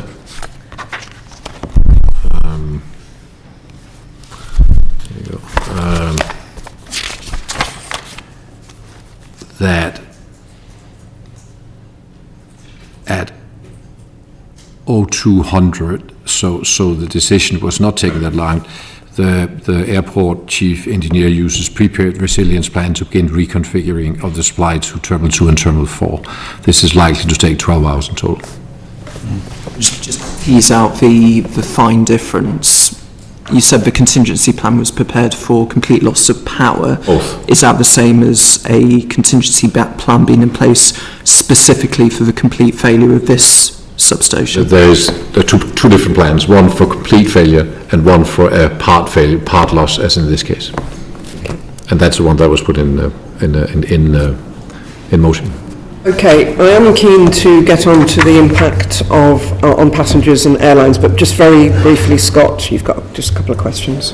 Yeah, so very quickly, obviously we've got the two official inquiries, one from NISO and one from CAA. Do you think these are enough to get to the bottom of what happened and what lessons we can learn? I mean, just to add to that, we also, there are also investigations underway by the fire services. So I think between that combination of investigation into cause and then the NISO's review into this wider resilience impact, because as we've discussed, the cause is one topic, the full scale of the impact is another.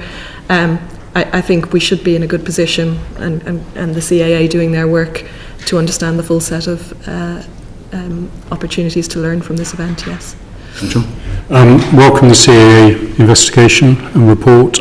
Clearly we'll want to participate with that and engage with it and understand also what it will cover in its breadth. But yes, certainly welcome it. And Thomas, you have your own inquiry, and this is, as you've referred to repeatedly, as a Kelly review. Will that be published in the public domain? We have published terms of reference, and I would definitely think that conclusions would be definitely shared with the Department of Transport and also with this committee. But not in the public domain. That depends on, there could be safety and security concerns in there, and that's a matter for the board to approve. But I would definitely think that conclusions would be shared in one way or the other. Yes.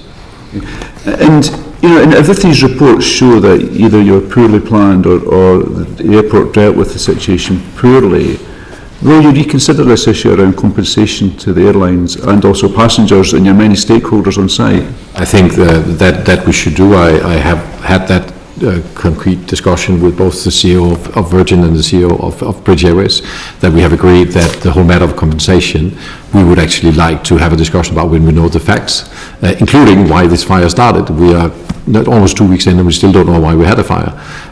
So that was the agreement we made. Okay, good. Just very quickly, Catherine. Yes, I mean, you've talked about other European airports, but there was a 2023 report to the United States Congress by the Government Accountability Office, which references a large hub airport there that has more than one substation, and that they have the ability to switch from one substation to the other if either of the substations lose power. When you talked about it costing £1 billion, is that the kind of thing, that investment, that would give us? Yes. Thank you. Okay. I should say that £1 billion is a very sort of broad stroke in terms of numbers, right? But we're not talking about £100 million, right? Yeah. It is a very, very big investment. But that investment would mean that is the kind of thing. If either failed, if any of the three failed, you could just switch to another automatically. What you do is you build a ring, and every building and system and machinery takes power from that ring, and then you build the power supplies into that ring, so they, you know, the ring doesn't go down, and then you actually have the supply. That's the principle that you would have. So other airports elsewhere in the world are able to do it, but it's prohibitive for you, what's... Again. It would be prohibitive for you to do it where other airports have been able to do it. Is that your... I don't see it as being prohibitive. I see it as being highly costly, because we have an infrastructure that is built over 70 years.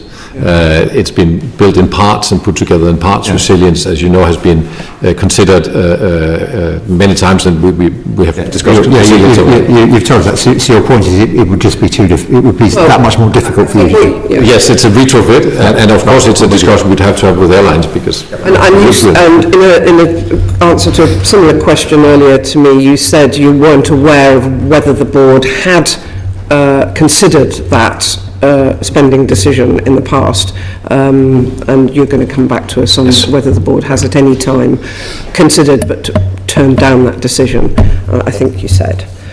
I don't think that decision has been turned down, but I would like to clarify the facts when I cannot... We'll look forward to hearing from you that. Right, I do now want to get on to passengers and airlines. Alex. Thank you. How effectively did Heathrow work with other airports in the UK, continental Europe and the rest of the world during the incident to accommodate diverted flights and to reroute passengers?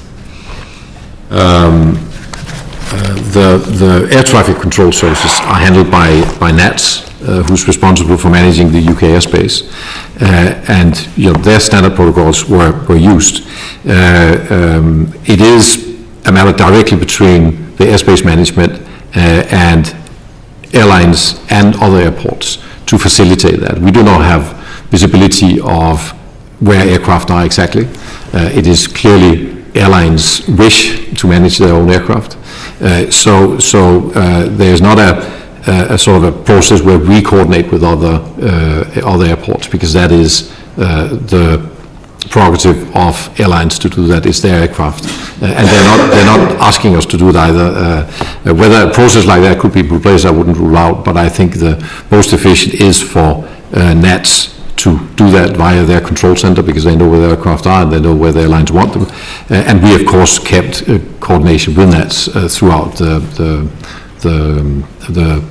process and the event. Yes, so from an airline perspective, the various ops controls of the airlines would have coordinated what to do with those that were already on their way, the 120. As I mentioned earlier, some of them would have gone back to their point of origin. Others would have been diverted, having consulted with NATS as to whether there might be airport capacity within the UK, and then allowing faster access then to London. There were only about 11 spaces available, and on the 7 o'clock call, those were all taken. So that's where airlines were then having to put their aircraft into other European airports and stations, sometimes a bit further afield, such as Newfoundland and various other locations, unfortunately. And to the extent that you know the answer to this one, when do you think that other airports became aware that flights would be heading in their direction? I couldn't tell you exactly, but the ops controls, as soon as they were aware of the situation and the fact that Heathrow was closed, would have been, and that would have been informed via what's called a NOTAM. They would have then been out there trying to find where to put their aircraft. And of course, at that point, they're seeking more information from Heathrow as to how long the closure might be, etc. Thomas Woldbye, the decision to close until midnight, do you think that was taken quickly at an early stage? Yes, it was. The NOTAM, I should have it here, the NOTAM went out, I believe at 1:40 something in the morning, sorry. 44. Yes. Yeah. And why? And why did you make the decision at that stage to say it was all the way up until midnight? Because we would not be safely able to operate the airport, as already discussed, safely operate the airport at opening. We had no visibility on when we would be able to operate the airport, and our accountable officer, who is the one in charge of taking safety decisions like that, clearly had very little visibility. We still had a blaze going on. We didn't know exactly how long it would take us and what the consequences would be of the shift over that we talked about. And hence, we need to give airlines information that they can actually operate on. We have previously seen scenarios where we say, well, we maybe think we're open by so, and then we're not, and then it rolls on, and actually the consequences are much worse than being able to take a decision. Now, as also said, and what was shared with airlines very early in the morning, is that our objective was, one, to be back in operation next morning, but also that we would do whatever we could to be in operation faster. And now, just thinking about all the other forms of public transport that normally access the airport, so trains, tube, buses, coaches, what were your conversations with them over the whole period? There are coordination calls with London where all of these entities participate, and so do we, and we kept them regularly updated. I can't remember the sequence, but every 3 hours maybe, so that the entire system, and there you have Department of Transport, everybody is participating. The communication was efficient in the way that we saw very, very few passengers turning up at Heathrow before the ones that were supposed to turn up actually turned up. Okay. Scott. Thank you, Chair. So Nigel, Willie Walsh from the International Air Travel Association, who's normally quite a quiet and unassuming character, said this is yet another case of Heathrow letting down travellers and airlines, and it was a clear planning failure. And I think you've already said you think there's a planning failure here, but what Willie's saying there is this is yet another case of a problem at Heathrow Airport. Is it a problematic airport? Well, yes, I mean, from our perspective, and we've got to look at this with regard to future growth and expansion, investment, etc. We're not sure about the foundations of Heathrow as it stands at the moment.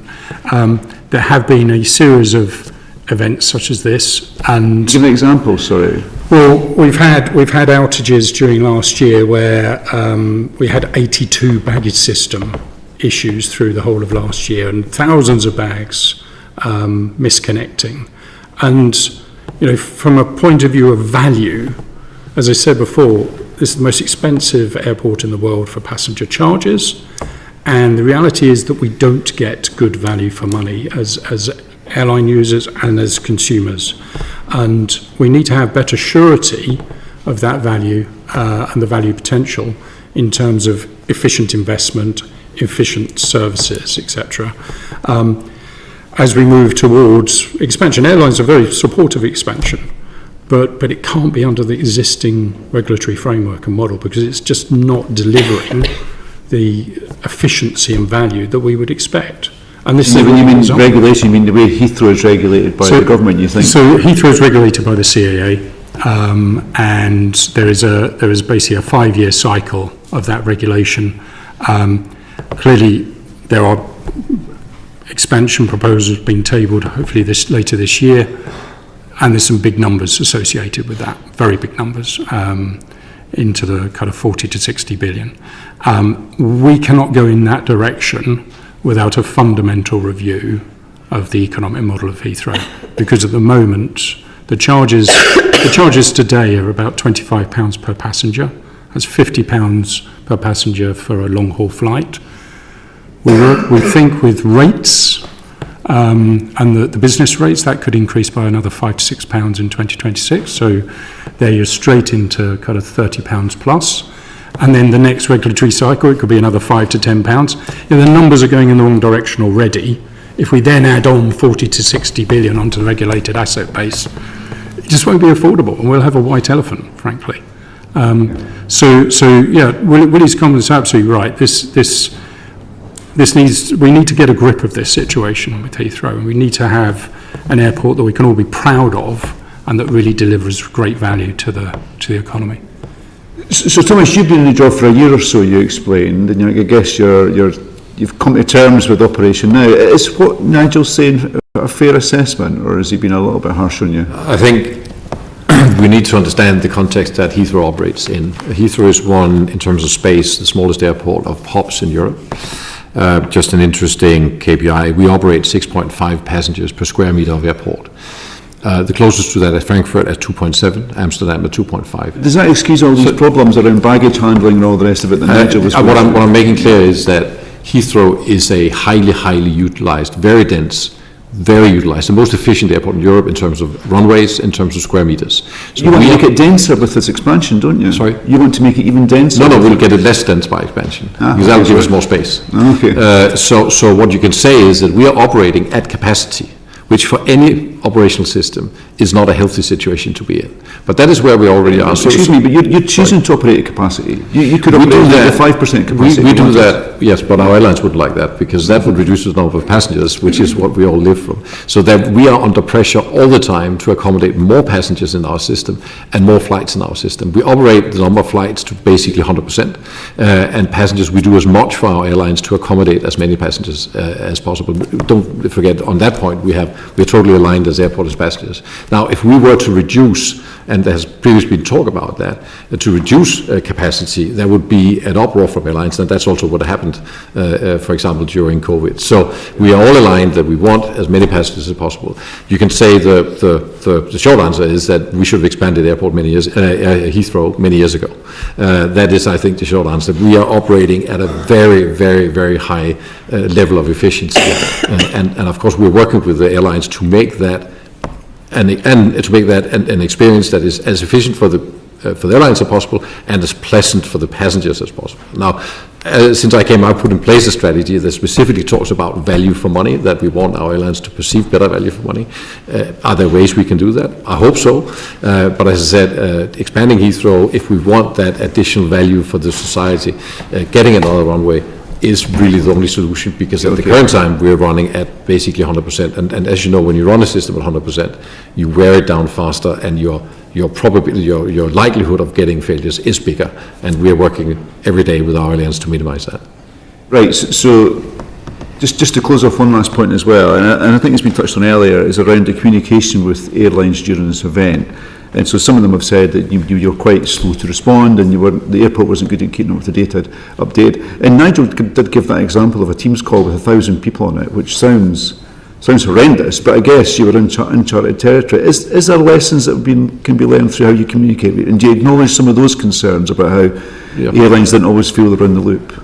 Points. I have received personally only very positive feedback for our communication. All our airlines, some of them have written to us and said the communication that was given to airlines during the incident was first class. And that is these calls. It is correct, during one call we maxed out more than 1,000 people. We have rectified that already. That will not happen again. So that is the feedback we received. If there's concrete examples on how we can improve that, of course we'll take those in, and we'll invite that from airlines. And it's part of the 5-point plan that I presented, that specifically we will talk about with airlines. Is there immediate learnings from this that we can put into action? Absolutely. Do you want to come back on that very briefly, Nigel? Yes, thank you. Clearly, airlines have a duty to communicate to their customers and tell them what's going on. And they set up their call centres and other infrastructure to make sure that they kept in touch with the consumers. One of the things that is really important there is not to just have the community calls, is actually to have structured information on a reasonable kind of document on a regular basis, just to update those communication teams as to where things are at. Because in the end, the airlines are basically taking care of the customers. And unfortunately, this was a Friday, so there have been a lot of families seeking to travel for kind of quick trips over to Europe, over to the UK, whatever, and those would have ended up as cancellations. They might rebook, or they might have just actually asked for a refund. So lots of money lost from that perspective, being a Friday coming towards Easter. We're coming on to that. When was the Department for Transport notified?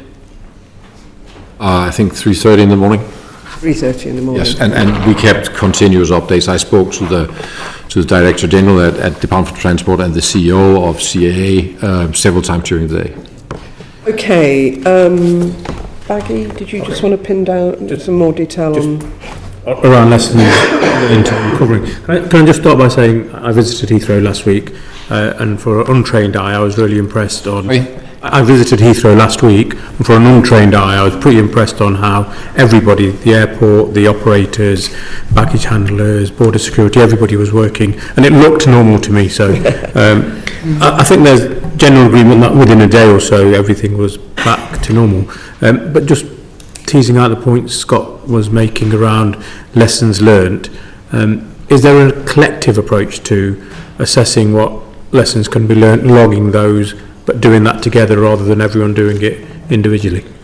I think, if I may start, that is exactly what is in the 5-point plan that I presented and that I have put in place, is that we will work harder with our airlines, with our partners that are sitting left to me here, and engage with our customers, including passengers, and say, how can we bring that together? And I think definitely, if anything, we learn from this, the airport has a very strong ecosystem. As you said, we are back, but we will indeed learn from this experience and bring that out to the wider airport community for anything we can do to improve the experience for passengers. Absolutely. And, I mean, there are other lessons to learn. I mean, Gatwick Airport Southern Terminal was closed and for security reasons, but they moved all their operations over to the Northern Terminal quite quickly.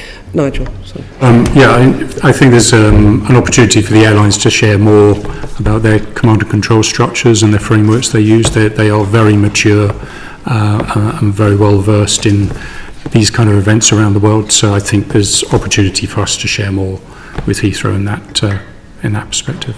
Okay. Lawrence. You may feel that this question has been partly answered already, and I'm conscious of time, so please don't feel the need to repeat anything that's already been said. But with the benefit of now some hindsight, how well do you think that Heathrow and the airlines communicated with passengers and adapted to their individual needs during this period of disruption? In the end, it's the airlines that are doing the communication. Unfortunately, Heathrow doesn't really have a role in that, other than clearly comms were going out across London, which I think was good to make sure that people knew not to come to the airport whilst it was quite closed. The airlines then provide a lot of information out to their customers, and yes, fairly sophisticated structures on that, both in terms of use of phones, etc., but also command and control structures and call centres to back up any queries. Just to check, you said unfortunately Heathrow doesn't have a role. Do you think that there's a change to be made there? I think there's something to be investigated there as to whether Heathrow should be more consumer and customer aware in that sense. I mean, there's often conversations that it's Heathrow's customers and there's the airline's customers, but in the end, the travelling public, and we need to make sure that all the appropriate parties are communicating with that community, and they're well informed as to where things are going to be. Do you like to respond to that? Yes, I think, first of all, I like to look at the outcome. Was communication effective? Very few passengers came to the airport when they shouldn't. The passengers who should come came as they should. And on the following day, passengers turned up as they were supposed to. So I think the outcome was the right one. We can always look for improvements, but we do not have the names, don't forget, we don't have the names of passengers. Airlines have that. So, and I don't think airlines would want us to get involved in the communication with passengers, to be honest. They do that. So we communicate to the airlines, and airlines decide what to communicate to passengers. We, of course, then to the general public issues press releases. I think that worked really well. We have statements on our website, we have statements on our app, and we tweet and so on. And I would say when we look back at that particular part of the process, that worked really quite well, yes. But just coming back on that, that's why structured information is really important, because if you're an ops control member of staff in Malaysia, and you're trying to figure out, right, what is it we need to be telling our customers in terms of their flights today, you need to have that structure rather than just a deluge of information that might come on a community call. You need specifics. Two more questions on compensation for passengers. The first is that while some people will be reimbursed for cancelled journeys, most passengers will not be entitled to compensation. It's not inviting comments on what the regulations say, but do you think that status quo is fair for passengers?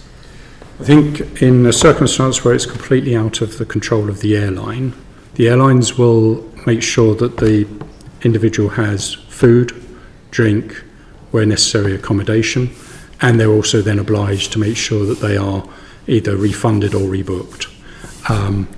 And that's what was provided in this particular occasion. I don't think it's fair on the airlines to then pick up on compensation for a situation they didn't cause. And normally that's clearly an issue with regard to acts of God, and in this case it was a supplier that had failed. So yeah, that's the perspective. Have you done with your questions? The second part was on that issue, which has just been touched on, which is on delay attribution. Yes. There are other parts of the transport sector, I'm thinking particularly about the railways, where delay attribution is perhaps better understood. Do you think that there is a need for change in that area? I think there's opportunity to have that considered within the CAA review. Certainly with regard to this circumstance, it's very clear that it's the supply of the airport provision that's failed.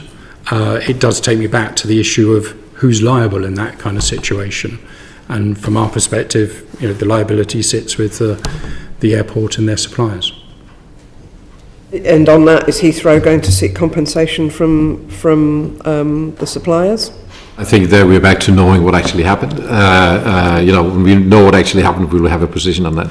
Okay, can I come back to something that Nigel raised earlier, and that's the high charges that airlines are paying. Do you think that the CAA's economic regulation powers of Heathrow and other airports, do you think the infrastructure failures at Heathrow are a product of the form of regulation that we have? Partially, yes. From our perspective, Chair, the concern we have is the current regulatory framework incentivises to get as much money onto the regulated asset base, which obviously we can share kind of detail of what that means at a later stage. But in doing so, Heathrow often, the term is used, gold plates projects, capital projects, but doesn't necessarily deliver great outcomes. So we've got a series of situations at the moment on the horizon, let alone expansion. Terminal 4 car park is about to be condemned and knocked down, and that's going to be a big price tag potentially on it. I don't know how that's going to impact the operators that are in T4 at the moment. And, that's a consequence of possibly bad infrastructure being developed some time ago, but there might be examples of that in more recent times as well. Now, Mr. Woldbye mentioned earlier that airlines sign off all the capital spend. We have to agree to a lot of the capital spend on the basis that we don't have detailed knowledge as to challenge. Two examples, though, where we have pushed back. On T2 baggage, there's a big baggage system going in, £1 billion. We've asked for experts to be there representing us independently. That's the first time we've got it, and that should become a common practice not going forward. And then on another project recently, it's got to be a big spend of about 250 million, and suddenly that was halved when I'd been pushing back to understand exactly what was that 250 million going to be spent on. So there's a lot behind this where we need to have far greater transparency and detail about capital spend, and the regulator needs to help us get to a structure and framework by which we can get to a far greater efficiency in that spend. Excellent, thank you. There are other questions we wanted to ask, but we really haven't got. May I make a comment to this? Okay, very briefly. I think I'm quite clear. We live up to the regulation as it is set out by CAA. When investments are planned, which is on a 5-year cycle at Heathrow, airlines are part of the prioritization. They have access to all the details. Every single project that is started at Heathrow goes through a number of gates. Airlines approve of gate 1 and gate 3 as well. I was actually asking about the regulatory system more rather than the detail of how it... No, just to say, and we are also under, and that's part of the new regulation, we are under delivery obligations, which means that if we don't deliver what has been agreed with airlines, then we get a penalty. So, just to be clear, there is full transparency on investments at Heathrow, and airlines have at various stages ability to either correct, stop, or ask questions to investments at Heathrow. Okay, thank you. I do apologise for cutting people short, but we do have to close now. Could I just say that I note Heathrow Airport Limited's commitment to the 5-point plan, and that's now on the public record. We do ask that the plan be provided to the committee in writing. Also, timescales by which you will update the committee on the implementation of the plan. Obviously, we all are looking forward to the NESO and the Kelly reports. We're keen that the Kelly report is as much as national security allows in the public domain, because there's an element, as people have said, is I hugely respect Ruth Kelly as a former Transport Secretary, but she is a board member at Heathrow, so we don't want it to look like Heathrow is marking their own homework.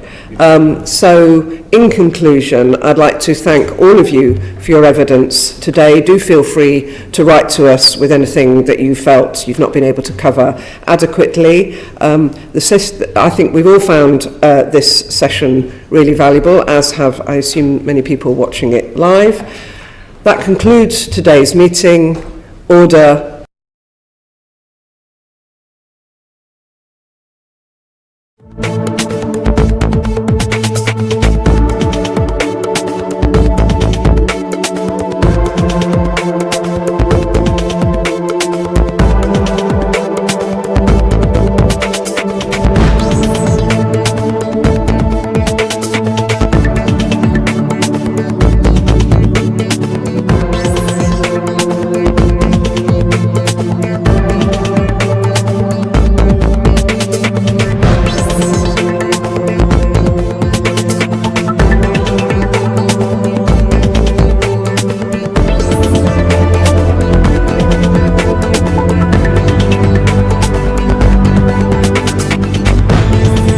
To Nigel now.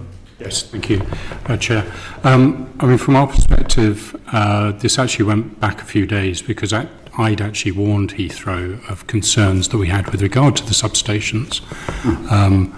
And my concern was resilience. So the first occasion was to Team Heathrow Director on the 15th of the month of March. I spoke to the Chief Operating Officer and Chief Customer Officer 2 days before regarding this concern. And it was following a couple of incidents of, unfortunately, theft of wire and cable around some of the power supply that on one of those occasions took out the lights on the runway for a period of time. That obviously made me concerned, and as such I'd raised the point that I wanted to understand better the overall resilience of the airport. Clearly, Heathrow is a very significant hub operation. It has over 80 airlines operating through the airport. It is the hub for the UK, and it's the major hub for Europe, we contest. And as such, we need to make sure that it is resilient. It is the most expensive airport in the world with regard to passenger charges. So from our perspective, that means we should actually have the best service, we should have the best infrastructure. Regarding the day of operation, clearly from our members, we had to divert or send back to base 120 aircraft with passengers on board. That is not a light decision to be made in any context, and the consequence of that was when I joined the 5:30 call with NATS, they'd run out of space within the UK for aircraft to divert in the UK. Aircraft were then going to Europe, and then some were even halfway across Europe and we're going back to base in India. So, quite a level of disruption for those passengers, let alone all of the cancellations. There were 1,300 cancellations, nearly 300,000 passengers disrupted by this. Consequence of that was airlines having to fulfil a duty of care. And as AOC, we are responsible on behalf of the CAA to send letters out to our members, make them aware of their duty of care, i.e. that they provide food,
at 1,700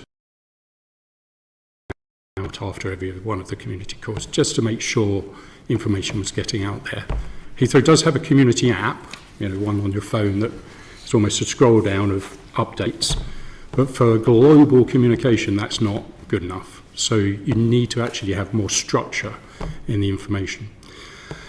During the day, I planted myself into Compass Centre, Heathrow's ops control kind of area, and try to convey to Heathrow the urgency of getting decisions made, information out.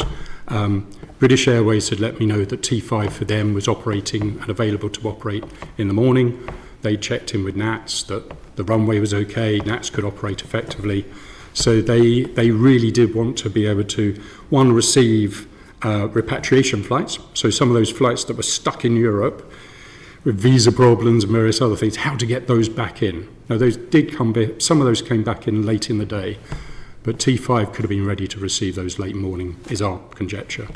In addition to that, there was opportunity also to get flights out of T5, an opportunity for that. And we could have actually made further arrangements in terms of moving passengers, is my feeling. I think overall, all the teams on the day put best efforts in to actually achieve a good outcome. And on the day after the Saturday, we pretty much recovered all of those passengers. Heathrow ran 89% of its schedule.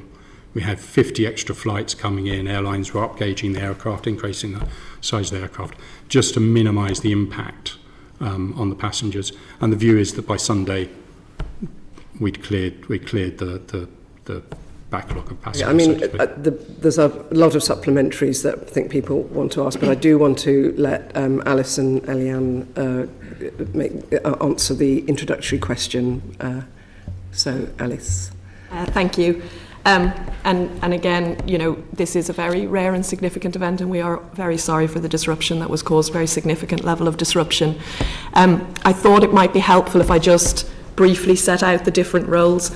There's an analogy that often gets used with the roadways, so you can think about the transmission network, which I run, as the motorways doing bulk power transfer, and the distribution network, SSEN in this case, as the A roads and the residential roads that go right to homes and businesses and provide power. And then, of course, within homes and businesses, you have their own wiring, switches, equipment, and obviously that's much more complex and significant for a complex like Heathrow, and that gets called a private network. So we're talking about 3 different networks here, and that's the relationship between them. So in terms of the events of Thursday night and Friday, as has been mentioned, fire broke out at North Hyde substation on one of the transformers. That was immediately visible within our control room. The standby transformer on that site did switch in exactly as expected immediately afterwards, but the sudden and extreme heat of the fire meant then that all 3 transformers on site tripped out of service. The fire brigade was mobilised, our incident response was mobilised immediately, and the standby engineer was sent to site. So on the night then in question, the first incident response meeting happened shortly after midnight. That was run by my Director of Network Operations.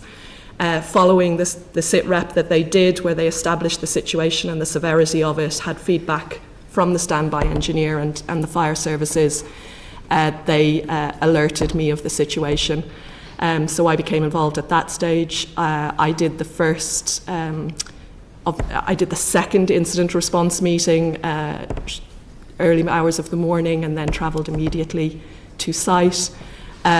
Throughout the night we were engaged with the fire services, working very, very closely with SSEN and with the London Resilience Forum, which was bringing all parties together to coordinate. Our focus was very much on ensuring the safety of the fire services and our team on site, making the equipment safe and dead to enable the fighting of the fire.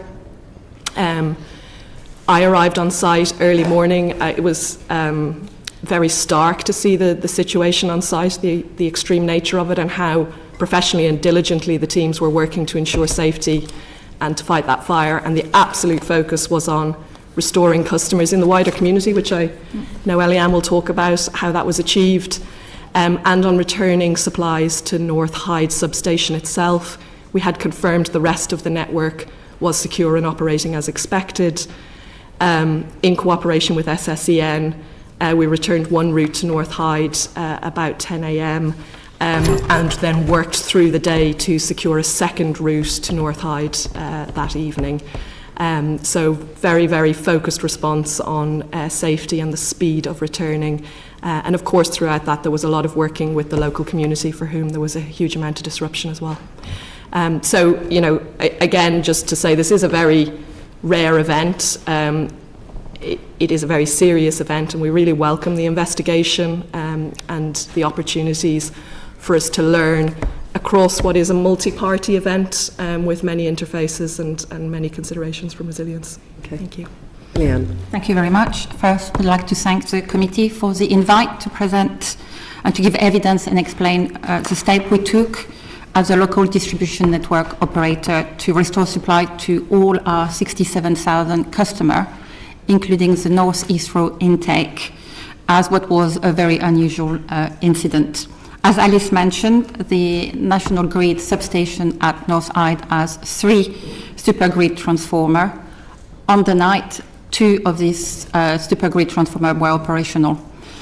Because of the incident and the fire, by 23:51, we had lost access or supply from the 3 supergrid transformers.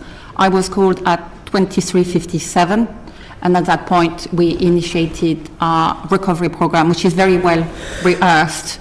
It's very similar to what we do in storm or exceptional event. So the first steps we took are first to assess potential options in terms of what we can do to restore supply.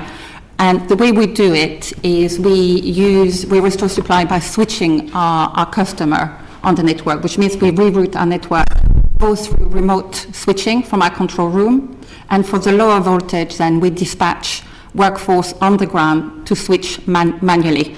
So that's what we did. We also sent a team to National Grid, and we had a member of staff, an experienced member of staff on site within 30 minutes of the incident being declared, which is very useful. Short summary of how we look at it. Thank you. I'll go to Nigel now. Yes, thank you, Chair. I mean, from our perspective, this actually went back a few days, because I'd actually warned Heathrow of concerns that we had with regard to the substations. And my concern was resilience. So the first occasion was to Team Heathrow Director on the 15th of the month of March. And then I also spoke to the Chief Operating Officer and Chief Customer Officer 2 days before regarding this concern. And it was following a couple of incidents of, unfortunately, theft of wire and cable around some of the power supply that on one of those occasions took out the lights on the runway for a period of time. That obviously made me concerned, and as such I'd raised the point that I wanted to understand better the overall resilience of the airport. Clearly Heathrow is a very significant hub operation. It has over 80 airlines operating through the airport. It is the hub for the UK, and it's the major hub for Europe, we contest. And as such, we need to make sure that it is resilient. It is the most expensive airport in the world with regard to passenger charges. So from our perspective, that means we should actually have the best service, we should have the best infrastructure. Regarding the day of operation, clearly from our members, we had to divert or send back to base 120 aircraft with passengers on board. That is not a light decision to be made in any context, and the consequence of that was when I joined the 5:30 call with NATS, they'd run out of space within the UK for aircraft to divert in the UK. Aircraft were then going to Europe, and then some were even halfway across Europe and we're going back to base in India.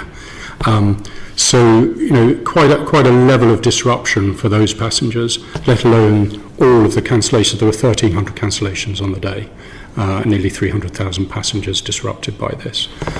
Consequence of that was airlines having to fulfill a duty of care. And as AOC, we are responsible on behalf of the CAA to send letters out to our members, make them aware of their duty of care, i.e. that they provide food,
at 1,700 out after every one of the community calls, just to make sure information was getting out there. Heathrow does have a community app, one on your phone that is almost a scroll down of updates, but for global communication that's not good enough. So you need to actually have more structure in the information. During the day, I planted myself into Compass Centre, Heathrow's ops control kind of area, and tried to convey to Heathrow the urgency of getting decisions made, information out. British Airways had let me know that T5 for them was operating and available to operate in the morning. They checked in with NATS that the runway was okay, NATS could operate effectively. So they really did want to be able to, one, receive repatriation flights. So some of those flights that were stuck in Europe with visa problems and various other things, how to get those back in. Now, those did come back, some of those came back in late in the day, but T5 could have been ready to receive those late morning, is our conjecture. In addition to that, there was opportunity also to get flights out of T5, an opportunity for that. And we could have actually made further arrangements in terms of moving passengers, is my feeling. I think overall, all the teams on the day put best efforts in to actually achieve a good outcome. And on the day after the Saturday, we pretty much recovered all of those passengers. Heathrow ran 89% of its schedule. We had 50 extra flights coming in. Airlines were upgauging the aircraft, increasing the size of the aircraft, just to minimise the impact on the passengers. And the view is that by Sunday, we'd cleared the backlog of passengers. Yeah, I mean, there's a lot of supplementaries that I think people want to ask, but I do want to let Alice and Eliane answer the introductory question. So, Alice. Thank you. And again, you know, this is a very rare and significant event, and we are very sorry for the disruption that was caused, very significant level of disruption. I thought it might be helpful if I just briefly set out the different roles. There's an analogy that often gets used with the roadways, so you can think about the transmission network, which I run, as the motorways doing bulk power transfer, and the distribution network, SSEN in this case, as the A roads and the residential roads that go right to homes and businesses and provide power. And then, of course, within homes and businesses, you have their own wiring, switches, equipment, and obviously that's much more complex and significant for a complex like Heathrow, and that gets called a private network. So we're talking about three different networks here, and that's the relationship between them. So in terms of the events of Thursday night and Friday, as has been mentioned, fire broke out at North Hyde substation on one of the transformers. That was immediately visible within our control room. The standby transformer on that site did switch in exactly as expected immediately afterwards, but the sudden and extreme heat of the fire meant then that all three